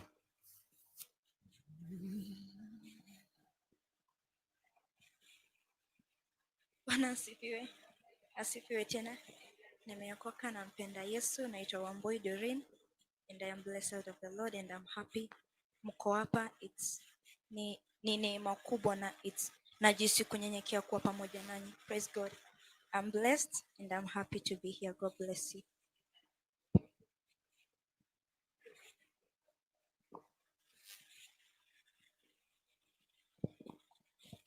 Amen. Tuinue tu mikono yetu juu katika jina la Yesu.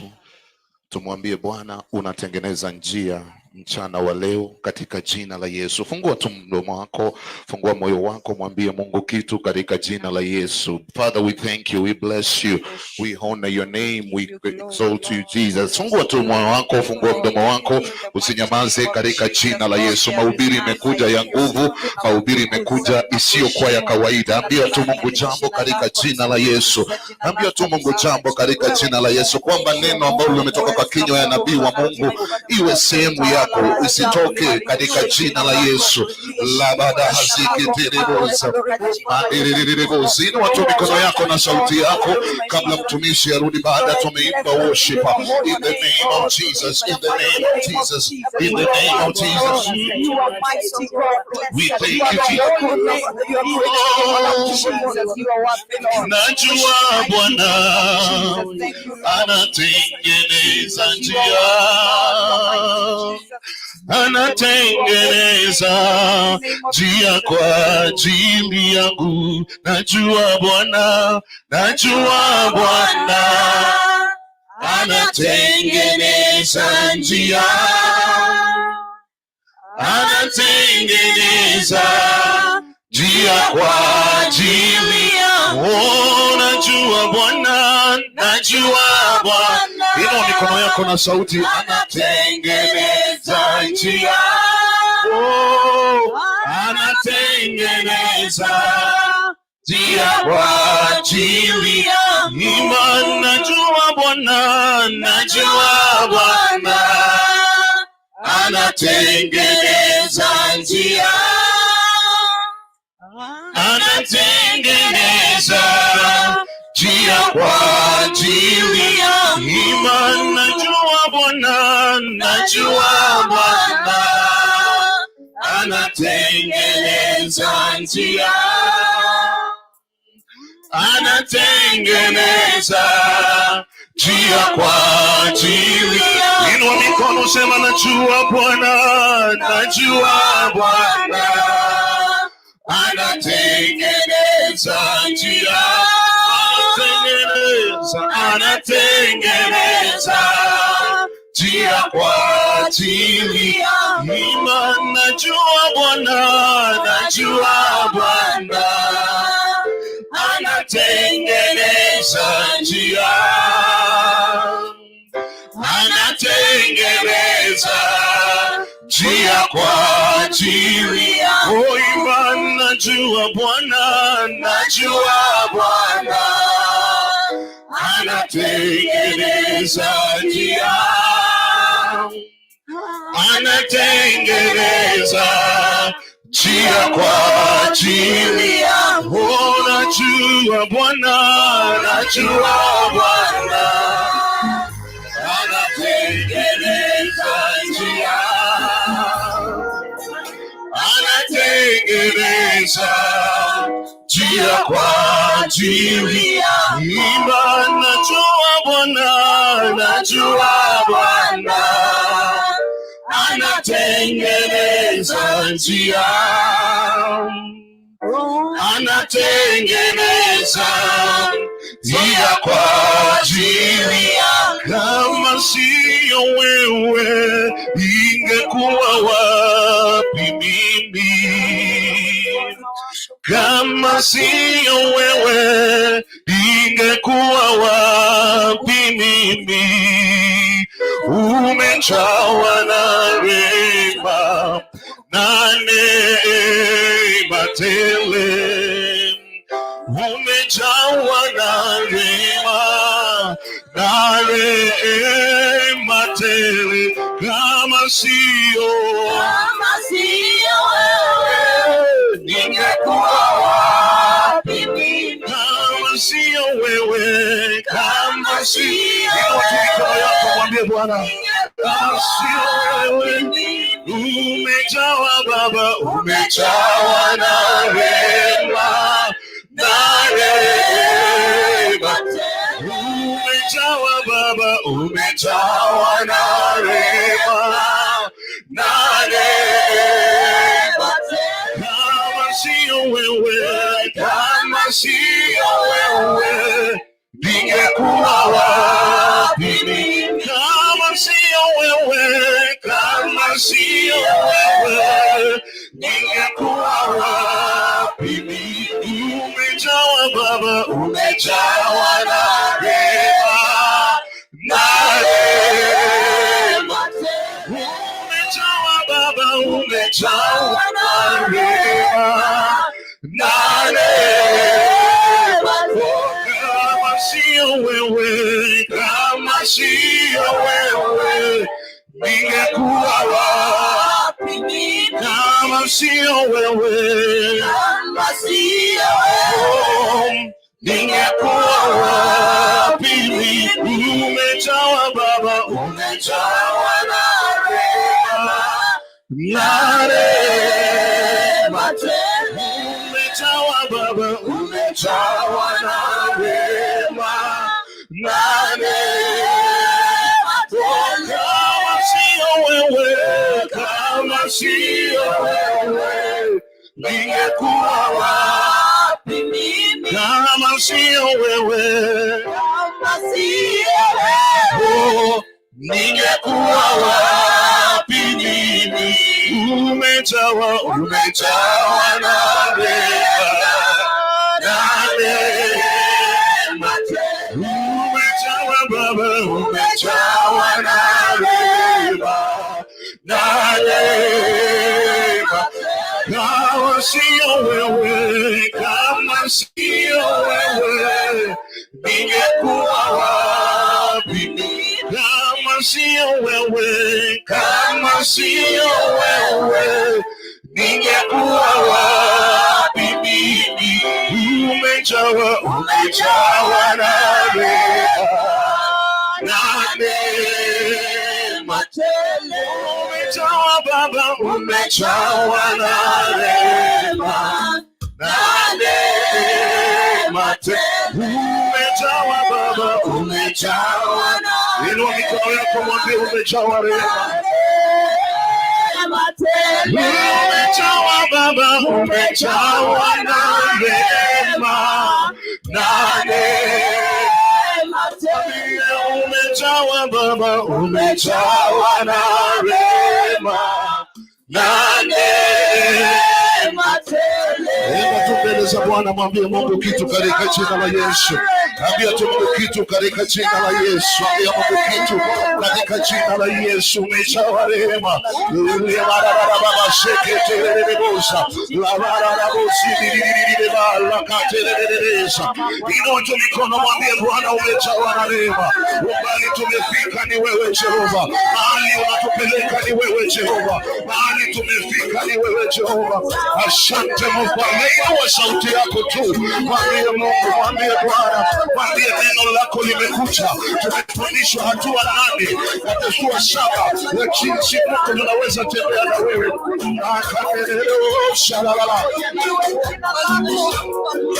Mwambie Mungu tazama. Asante Yesu. Hallelujah.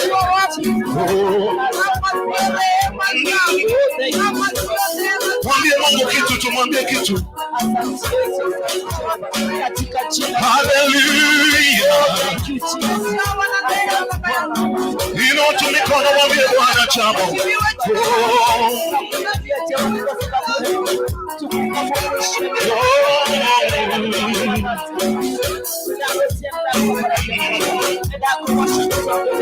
Asante Yesu kwa kuwa wewe ni mwema.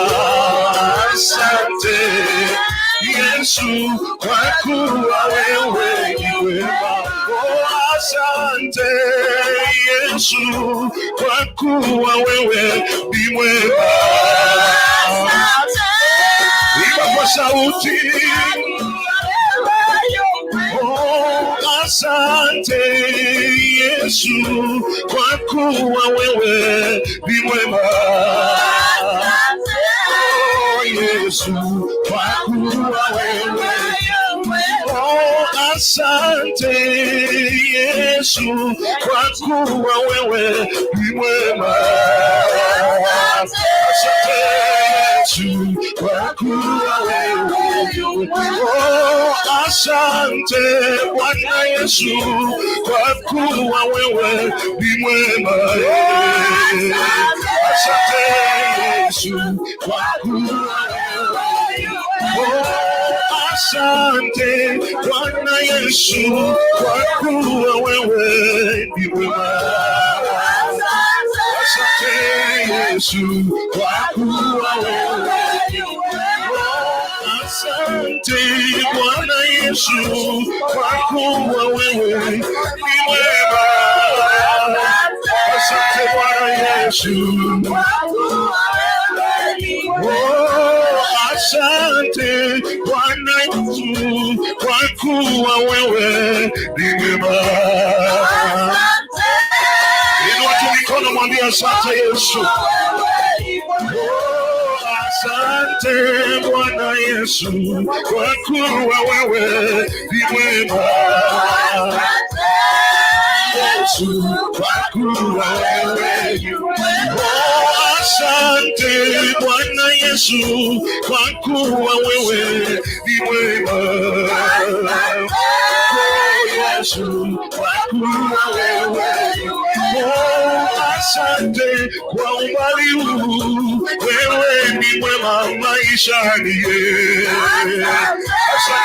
Asante Yesu kwa kuwa wewe ni mwema. Asante Bwana Yesu kwa kuwa wewe ni mwema. Yesu kwa kuwa wewe ni mwema. Asante Bwana Yesu kwa kuwa wewe ni mwema. Asante Yesu kwa kuwa wewe ni mwema. umeinuliwa juu, umeinuliwa juu, sana umeinuliwa juu, umeinuliwa juu Baba, umeinuliwa juu. inua mikono, mwambie huyu Yesu umeinuliwa juu, umeinuliwa, umeinuliwa, umeinuliwa, umeinuliwa Baba, umeinuliwa juu, umeinuliwa, umeinuliwa, umeinuliwa,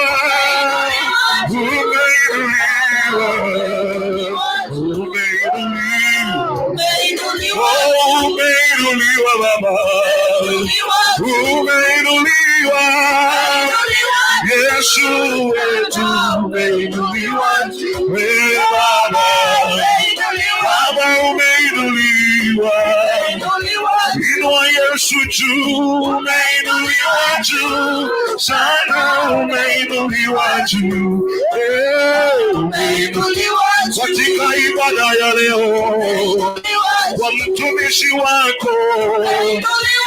Asante Baba, umeinuliwa Yesu, umeinuliwa. Inua mikono juu, mwambie umeinuliwa juu sana, umeinuliwa, umeinuliwa Baba, umeinuliwa Yesu wetu, umeinuliwa juu sana, umeinuliwa juu, hallelujah Baba, umeinuliwa, umeinuliwa juu, umeinuliwa, umeinuliwa Baba, umeinuliwa juu, umeinuliwa, umeinuliwa juu, umeinuliwa, umeinuliwa Yesu, umeinuliwa, umeinuliwa juu, umeinuliwa, umeinuliwa juu, umeinuliwa, umeinuliwa juu, umeinuliwa juu sana, umeinuliwa juu, umeinuliwa juu. Hakuna mwingine tena kama Baba wa mbinguni, hakuna mwingine tena kama Baba wa mbinguni, hakuna mwingine tena kama Baba wa mbinguni, hakuna mwingine tena kama Baba wa mbinguni, hakuna mwingine tena kama Baba wa mbinguni, hakuna mwingine tena kama Baba wa mbinguni, hakuna mwingine tena kama Baba wa mbinguni, hakuna mwingine tena kama Baba wa mbinguni, hakuna mwingine tena kama Baba wa mbinguni, hakuna mwingine tena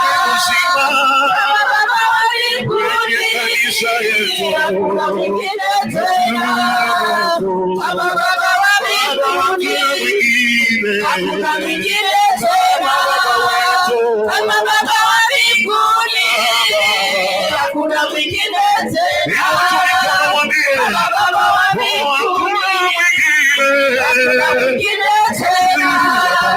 hakuna mwingine tena kama Baba wa mbinguni, hakuna mwingine tena kama Baba wa mbinguni, hakuna mwingine tena kama Baba wa mbinguni, hakuna mwingine tena kama Baba wa mbinguni, hakuna mwingine tena kama Baba wa mbinguni. Inua tu mikono yako, mwambie hakuna mwingine, mwambie fungua tu mdomo wako, mwambie hakuna kama wewe, hakuna mwingine tena kama Baba wa mbinguni, hakuna mwingine tena kama Baba wa mbinguni, hakuna mwingine tena kama Baba wa mbinguni, hakuna mwingine tena kama Baba wa mbinguni, hakuna mwingine tena kama Baba wa mbinguni, hakuna mwingine tena kama Baba wa mbinguni, hakuna mwingine tena kama Baba wa mbinguni, hakuna mwingine tena kama Baba wa mbinguni, hakuna mwingine tena kama Baba wa mbinguni, hakuna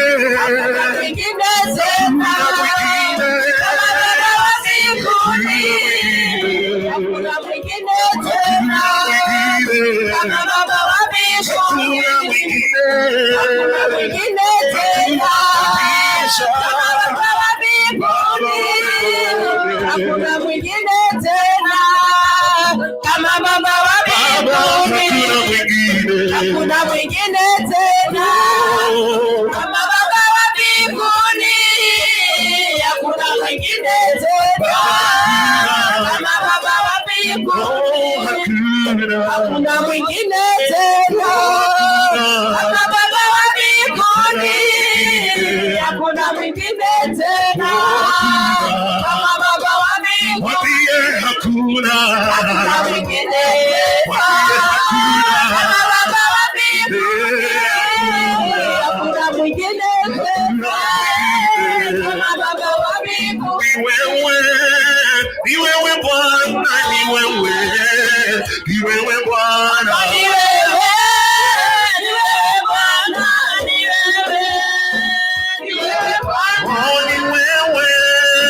Bwana, ni wewe Bwana,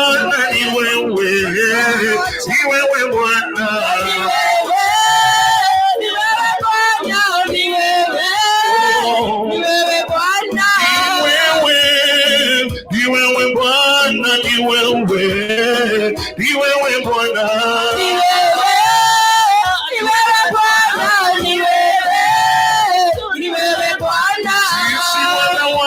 tumekusanyika, angalia Bwana, angalia Bwana wako, tumekusanyika, angalia Bwana, angalia Bwana wako, tumekusanyika, angalia Bwana, angalia Bwana mama wamekusanyika, angalia Bwana, angalia Bwana, angalia Bwana, angalia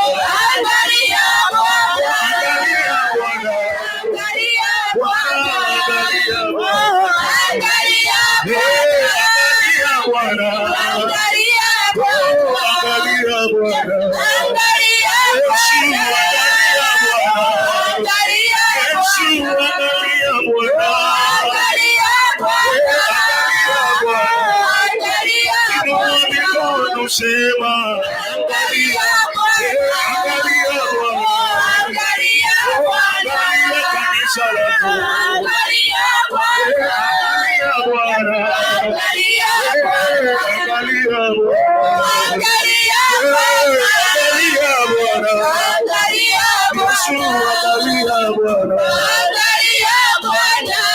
Bwana, angalia Yesu, angalia Bwana, angalia Bwana, angalia Yesu, angalia Bwana.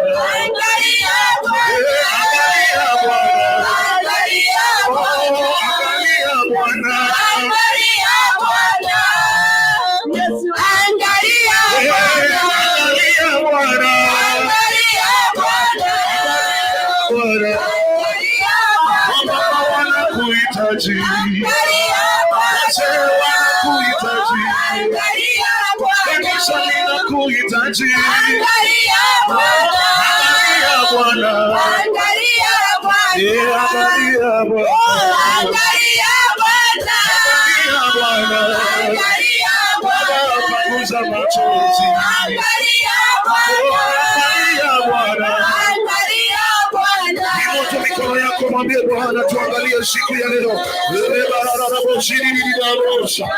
Usinyamaze, usinyamaze, usinyamaze. Mwambie Bwana, angalia, angalia, angalia, angalia kwa jina la Yesu.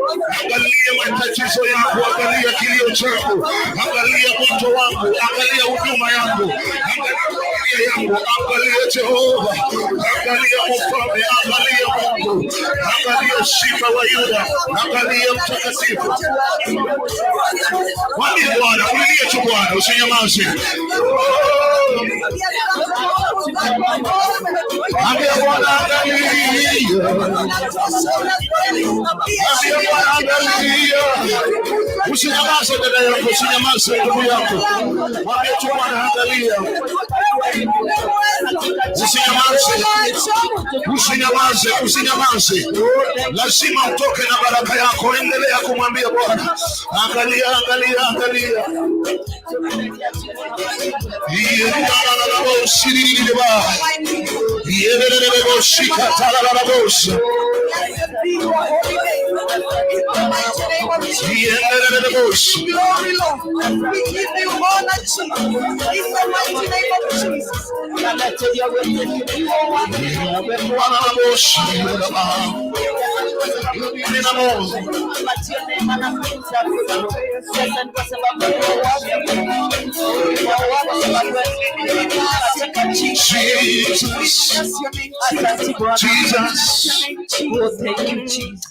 Inua tu mikono yako tafadhali. Inua tu mikono yako. Umefunga macho yako, sahau kila kitu, usisikie vyombo, usisikie lolote. Uko katika uwepo wa Mungu. La muhimu ni neno ambalo limekuja. Inua tu mikono yako, tafakari na uambie Mungu, sema na moyo wangu siku ya leo.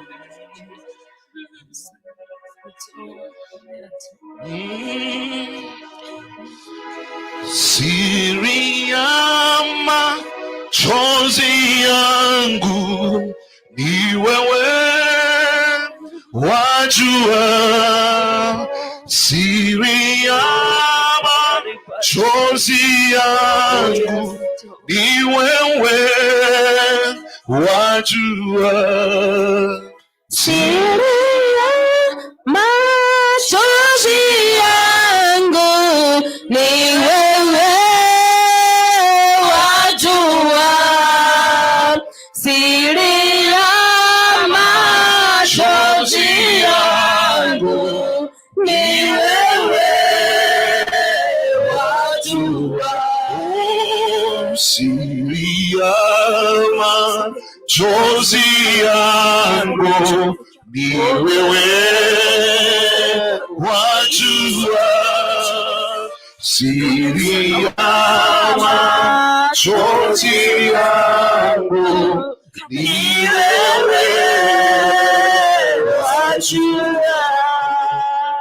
Siri ya machozi yangu ni wewe, wajua.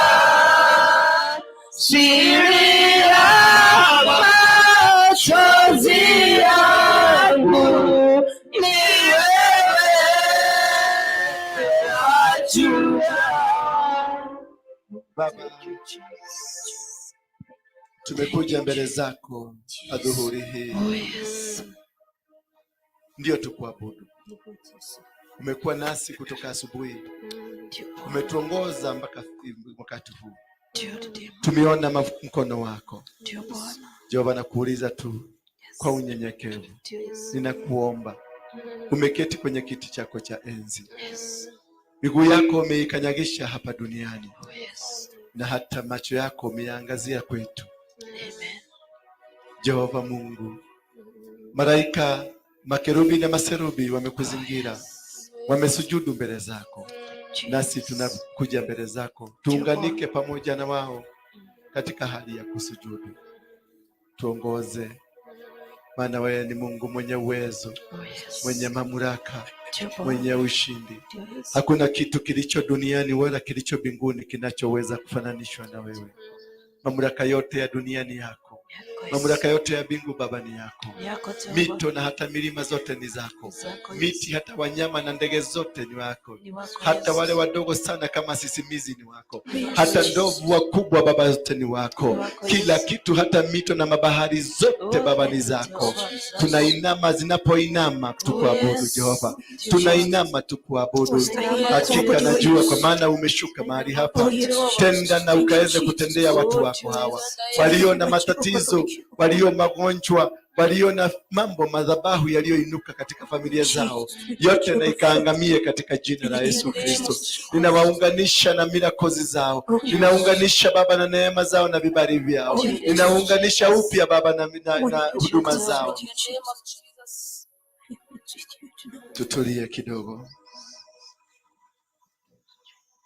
Bwana ana jambo anangetaka kulinena. Kuna watu hapa Mungu anataka kuinua katika area ya huduma. Kuna vipawa zimeachiliwa, vipawa vya kinabii, wachungaji, wainjilisti na hata maaposto. Inua tu mikono yako Mungu anapokutembelea. Tulia tu, maana anatenda. Na wale wako nje, wako Qatar, nchi za Uarabuni, wao wako Canada, wao wako Amerika na Australia, popote pale unapotuangalia ukiwa, inua tu mikono yako kama una uwezo na uweze kuunganika pamoja na sisi tunapopokea miujiza hii inaposhuka. Katika jina la Baba, najua una utendo mkubwa. Wewe ni Mungu mwenye uwezo. Tenda tu siku ya leo. Watoto wako hawa wanakuja. Watoto wako hawa wanakutegemea. Wanataka kusikia sauti kutoka kwako. Yes. Watendee Baba. Yes, Lord. Hizi vipawa zilizokuwa zimefungwa zimeanza kufunguliwa. Zimeanza kufunguliwa. Yes. Ninahisi watu wanafunguliwa sasa. Huduma yako inafunguliwa. Familia yako ndio hiyo inafunguliwa. Kazi yako ndio hiyo inafunguliwa. I can see the presence of God. I can see Jesus himself in this house. Oh, somebody be ready to receive this miracle. Somebody be ready to receive this power of God. Yes. Somebody be ready to receive this power of God. Yes. It is so powerful that you cannot be able to resist it. Yes. It's so powerful now. Yes. It is so powerful. Yes. Really is so powerful. It's powerful now. Yes. It is powerful. Yes. It is the power of God. Yes. It is the power of God. It is the power of God. Yes. It is the power of God. Yes. It is the power of God. Yes. It is the power of God. Yes. Yes, He's ministering now. He's ministering now. Yes. He's ministering now. Yes. He's ministering now. Yes. He's ministering now. Yes, Lord. He's ministering now. Ananena tu. Yeah. Mungu ananena. Yes, Lord. Anasema nakujua hata kabla hujazaliwa. Alikujua. Yes. Alikujua. Yes. Alikujua. Yes. Na yuko tayari hapa kukutendea muujiza wako. Pokea sasa neema yako. Yes. Pokea vibali za Mungu. Yes. Pokea uwezo wa Mungu. Yes. Pokea nguvu mpya za Mungu. Yes. Pokea mafuta mapya. Pokea mafuta mapya. Yes. Pokea mafuta mapya. Yes. Pokea mafuta ya Mungu. Yes. Pokea kibali cha Mungu. Yes. Pokea uwezo wa Mungu. Yes. Pokea uponyaji. Yes. Pokea uchumaji. Yes. Pokea uponyaji sasa. Yes. Pokea uponyaji wako. Oh, this is last now. Pokea uponyaji wako. Pokea uponyaji wako. Receive now. Receive. Yes. Receive now the miracle. Receive now. Yes, it is there. Receive now. Yes. This God is with us now. Yes. Receive now. Hallelujah. Hallelujah. Hii anasema ni ya kuohora. Yes. Ni ya kuohora ni ya kuohora ni ya leo. Oh, atikosoka wote kareke. Atikosoka kadana reke. Amefungua dada. This God is faithful. Alikuona na mapitio yako. Ndiye alikuwezesha. Ndiye alikuwezesha. Ndiye alikuwezesha. Yes, sir. You're holy. Na kitu kingine. Yes, Lord. Oh, somebody na moja guys. Get out. Na kitu kingine. Get out. Yes. Yes. Yes. Yes. Yes. Yes. Yes, God is faithful. Yes, God is faithful. He never calls. Achilia microphone. Yes. Yes. Yes. Yes.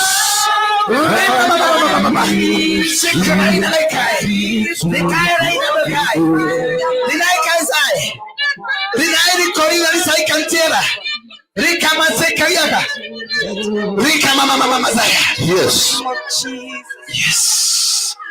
Hold my hands. Let him come. I can feel him. I can feel him now. I can feel him now. I can feel him now. I can feel. Yes. Yes. Yes. Shake it.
Wanadamu hawezi kufanya mambo ambayo wanadamu hawezi kufanya. Haufananishwi na kitu kingine.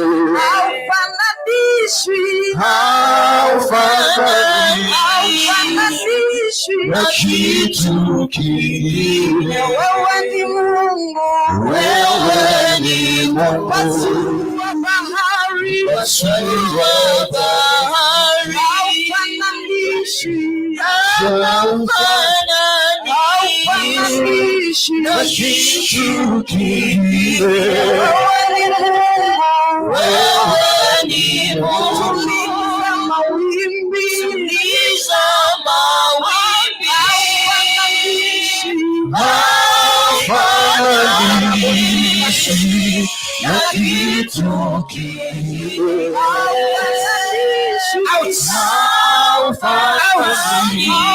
Haufananishwi na kitu kingine.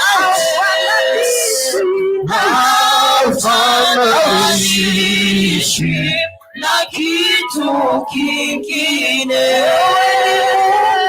Wewe ni Mungu. Kuna ujazo unashuka. Kuna ujazo unashuka. Kuna ujazo unashuka. Kuna ujazo unashuka. Huyo ako nyuma. Huyo ako nyuma. That one. Haufananishwi na kitu kingine.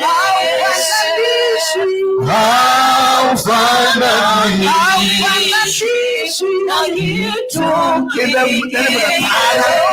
The Son and the Holy Spirit. The Son.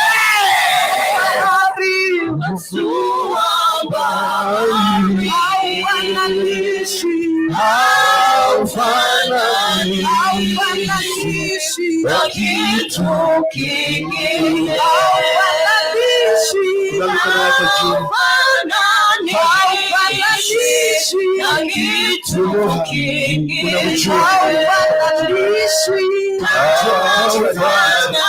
Kuna kutoka siku ya leo. Nafungua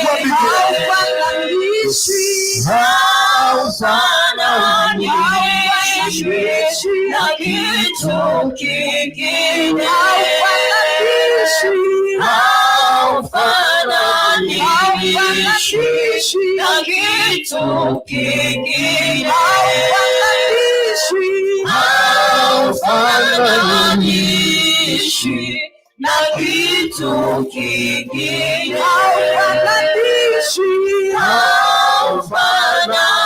haufananishi na kitu kingine. Unafanya mambo ambayo mwanadamu hawezi kufanya. Unatoa faraja ambayo mwanadamu hawezi kutoa.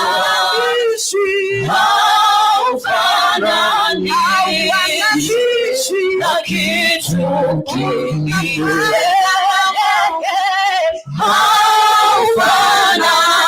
Haufananishi na kitu kingine. Unafanya mambo ambayo mwanadamu hawezi kufanya. Unafanya mambo ambayo mwanadamu hawezi kufanya. Unafanya mambo ambayo mwanadamu hawezi kufanya. Unafanya mambo ambayo mwanadamu hawezi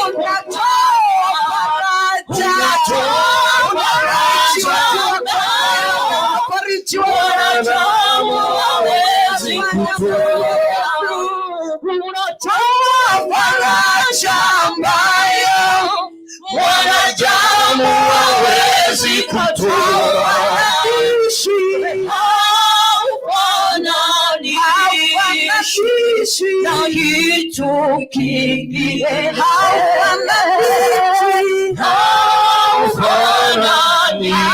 Haufananishi na kitu kingine.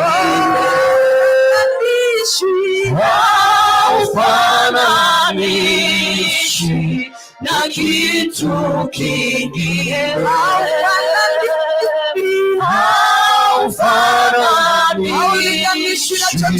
na kitu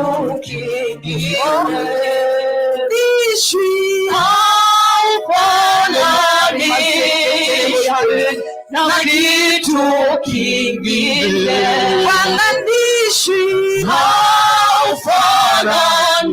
Haufananishi na kitu kingine. Haufananishi na kitu kingine. Haufananishi na kitu kingine.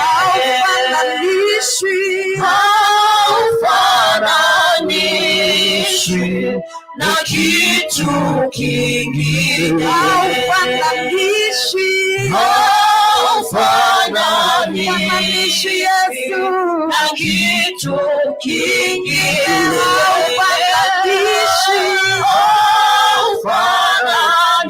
Haufananishi na kitu kingine.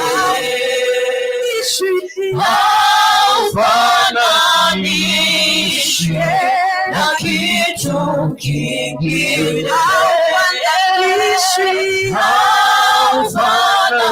Haufananishi na kitu kingine. Unafanya mambo ambayo mwanadamu hawezi kufanya. Unafanya mambo ambayo mwanadamu hawezi kufanya. Unatoa faraja ambayo mwanadamu hawezi kutoa.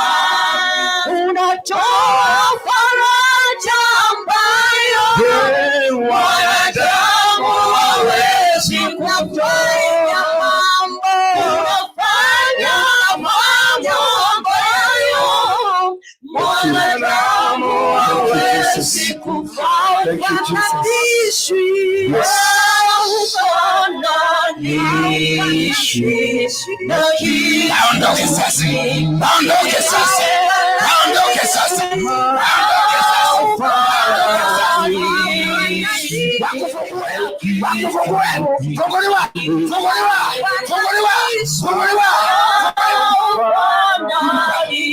Warudi kwao. Beba mizigo.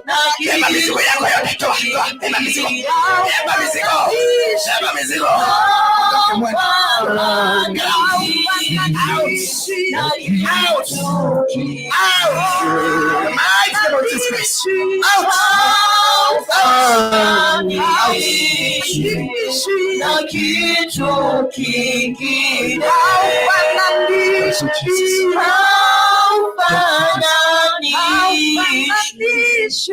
Thank you, Jesus. Thank you. Shikeni sadaka zenu. Shikeni sadaka zenu wale wako nazo.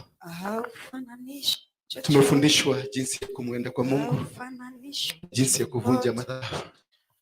Inua tu sadaka ambayo unaona inastahili kupelekwa mbele ya Mungu. Nipatie paketi. Bring that bucket. Yes, iweke hapa kwenye madhabahu. Iweke kwenye madhabahu hapa. Harakisheni kidogo, muda hauko pamoja nasi. Barbara, prepare now. Leteni hapa. Yes. Yeah. Oh. Wewe ni mwema. Haufananishi. Wewe ni mwema. Bwana sema wewe ni mwema. Wewe ni mwema.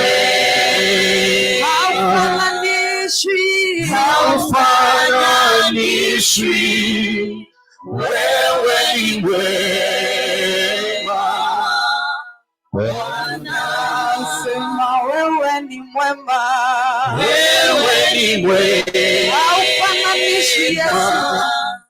Haufananishi. Wewe ni mwema. Bwana acha mbele zako Mungu wangu, nikiwa nazo heshima zote, ninakiri yale uyatendayo. Kwa hakika wewe ni mwema. naja mbele zako Mungu wangu,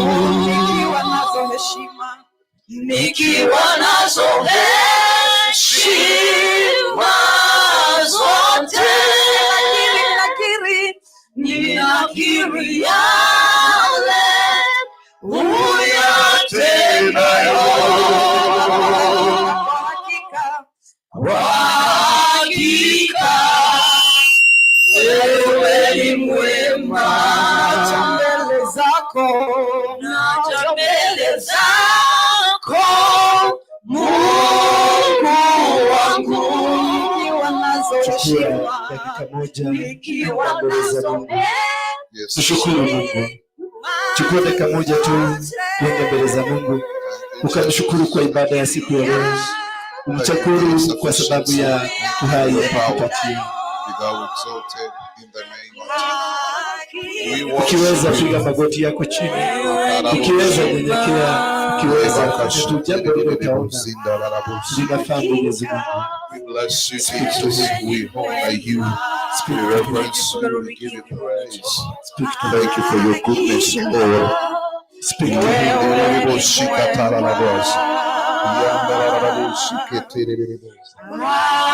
Jesus, we give you praise, Lord.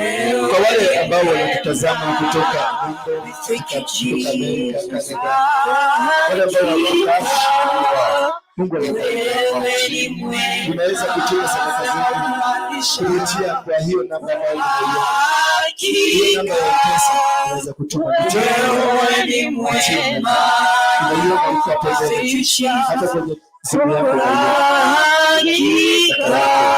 ujifunguanishe. Wewe ni mwema. Thank you, Jesus. Bless your name, Adonai. You're holy, Jesus. Katika jina la Yesu. Thank you for your faithfulness, Jesus. Mwema. Thank you for your faithfulness, Jesus. Haufananishi. Wewe ni mwema. Haufananishi.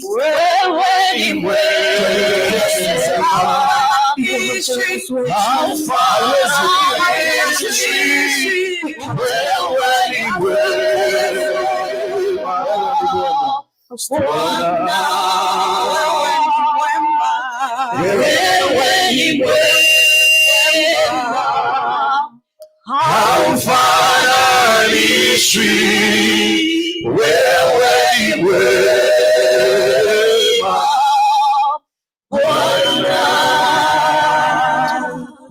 Tunainama, tunainuka tukisema wewe ni Mungu.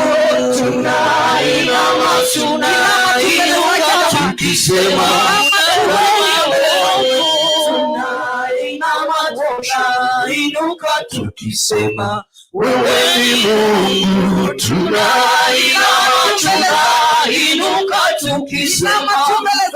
ni Mungu.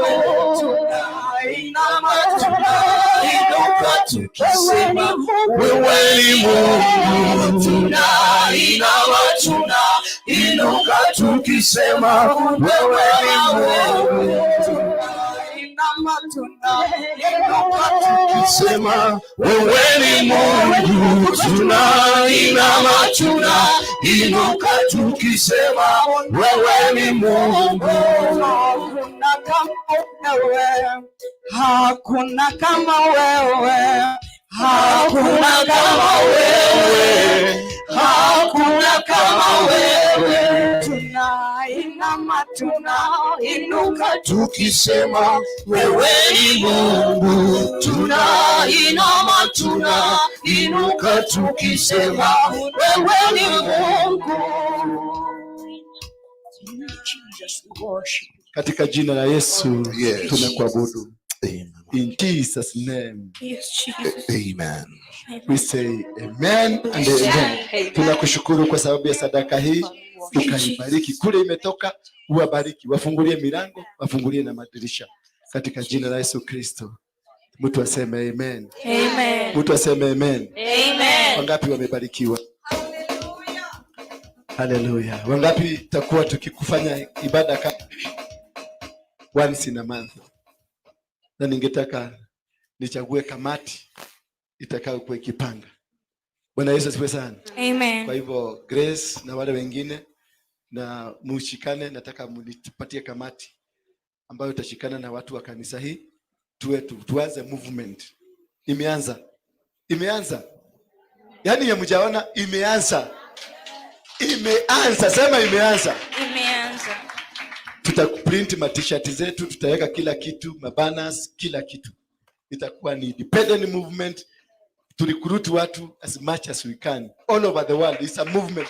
Nimeona hapa sijui kama nitageuziwa hiyo computer.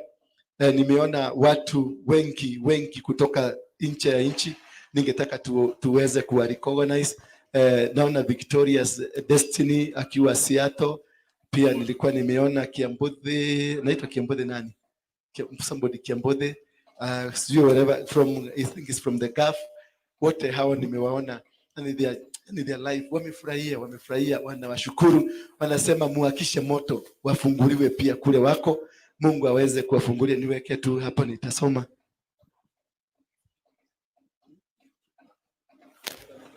Aya, tuko na Susan Washuka, Victoria's Destiny, Banse wa Muraya, Sam Rich, watu wa ni maigege mono. Wote wanatazama kutoka Pebos. Nitengeneze. Christopher, Nipandishie. Nimefika kwa Christopher. Msijali, teknolojia haijafika kwetu vizuri. Kuna Christopher Keru, Bwana akubariki. Nana Samrich, Bwana akubariki sana. Selina Modhoni, Jesus wako huberaji karage digwete. Ni ule kuna Selina Modhoni, hallelujah.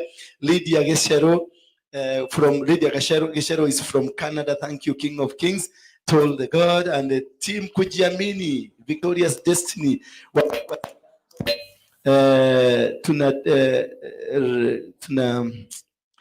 Tutaendelea, wacha waendelee kuangalia mitambo. They are from all over the world and we want to welcome you wherever you are, popote ulipo.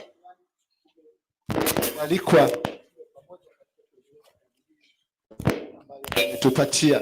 Kwa hivyo you are welcome. Hapa tuko na chakula. We have got something to eat. Kwa hivyo mtatoka hivyo, mtakaa kwenye magroups, mtengeneze groups, mkae hapo. You be served where you are. Just don't worry. God is going to provide. Hii lunch mumenunuliwa na mtu mmoja ako na wamama wa kanisa hii ambaye ni Sharedi. Ameenda wapi? Sharedi. Nitie huyu Sharedi. Nani alisema Sharedi aende jikoni? Jamani. Hamutambui mafuta? Sharedi ni mafuta. Yeni na Sharemani.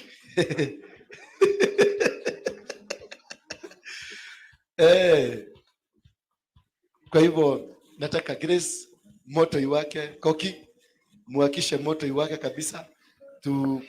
Mtatengeneza hiyo, tutatengeneza kamati. Next time tuite watu wengine zaidi. Tafadhali tuchukue tent tuweke City Stadium. Huyu ndio Sharedi wangu, ndio mkubwa wangu hapa. Akisema nikohoe na kohoa.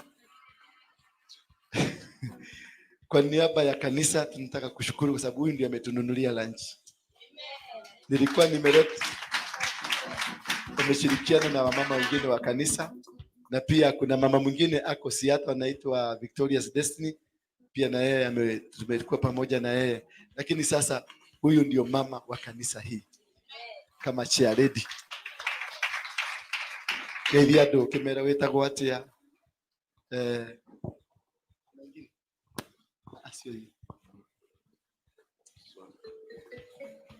Bwana Yesu asifiwe.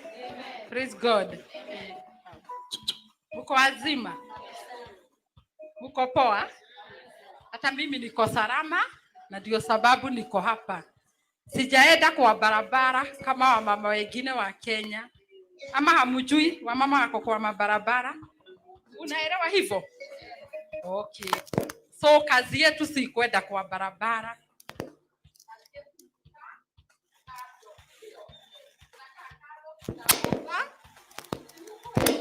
Ndio mambo yote ikue sawa. Si ni ukweli? Si mnaelewa wamama, tukiomba tusimamishe jamii zetu, kanisa litasimama. Kanisa likisimama, taifa litasimama. Na hizi shida zote mnaona zitaisha zote. Bwana asifiwe. Kwa hivyo mfanye kazi yenu, muombee nyumba zenu sisimame, ndio kanisa isimame, ndio kanisa iweze kusimamisha taifa. Bwana asifiwe. Mkiona shida kama hiyo, si hata reverend anatufundisha mambo ya foundations. Si matamko tu ilitamkwa. Bwana asifiwe. Kuna foundation, si ndio? Kuna ile misingi ilisababisha hiyo. Sasa kazi yetu ni kubomoa nini? Hiyo misingi. Tukibomoa hiyo misingi, hiyo makelele itaisha. Kwa hivyo wamama waache kutembea kwa mabarabara. Simuambie mkiwaona kwa internet, waambieni warudi, waende mathie keheri-ine, mathi maturie maru, mathaithe Ngai. Si ni ukweli? Ndio taifa letu ikue sawa. Si ni ukweli? Hiyo midomo inapayuka, sisi ndio tutainyamazisha. Si ni ukweli? Kwa hivyo naitwa Catherine, tunatumikiaga Mungu hapa na Reverend, na Yesu ni Bwana. Na Bwana wabariki. Sasa najua huku hakujakaa vizuri. Nataka kushukuru, tukule pamoja. Acheni tuombe. Jehova Mungu wetu, twakushukuru mchana wa leo, twasema ni asante. Umeshinda nasi Bwana, umetuonekania, umetubariki tangu saa ile tuliingia kwa hii nyumba, na tumebarikiwa mahali hapa Bwana. Twakushukuru kwa neno lote ambalo tumezungumziwa, maneno yote yako ambao tumeambiwa, mafundisho yote ambao tumefundishwa. Kwa kuomba ukatusaidie na ukatuonekanie mfalme mwema. Ukatuwezeshe Bwana kusimamisha nyumba zetu, kusimamisha kanisa na hata taifa lote kwa jumla Bwana. Tunakushukuru ni kwa sababu wewe ni mwaminifu. Mchana mwema wa leo umetukumbuka, umetubariki na chakula ya mwili Bwana. Tunaposhiriki pamoja, wacha Mungu wetu hii chakula ikawe baraka kwa miili yetu. Na ni kwa jina la Yesu tuomba na tuwashukuru. Amen. Mko karibu tena na tena.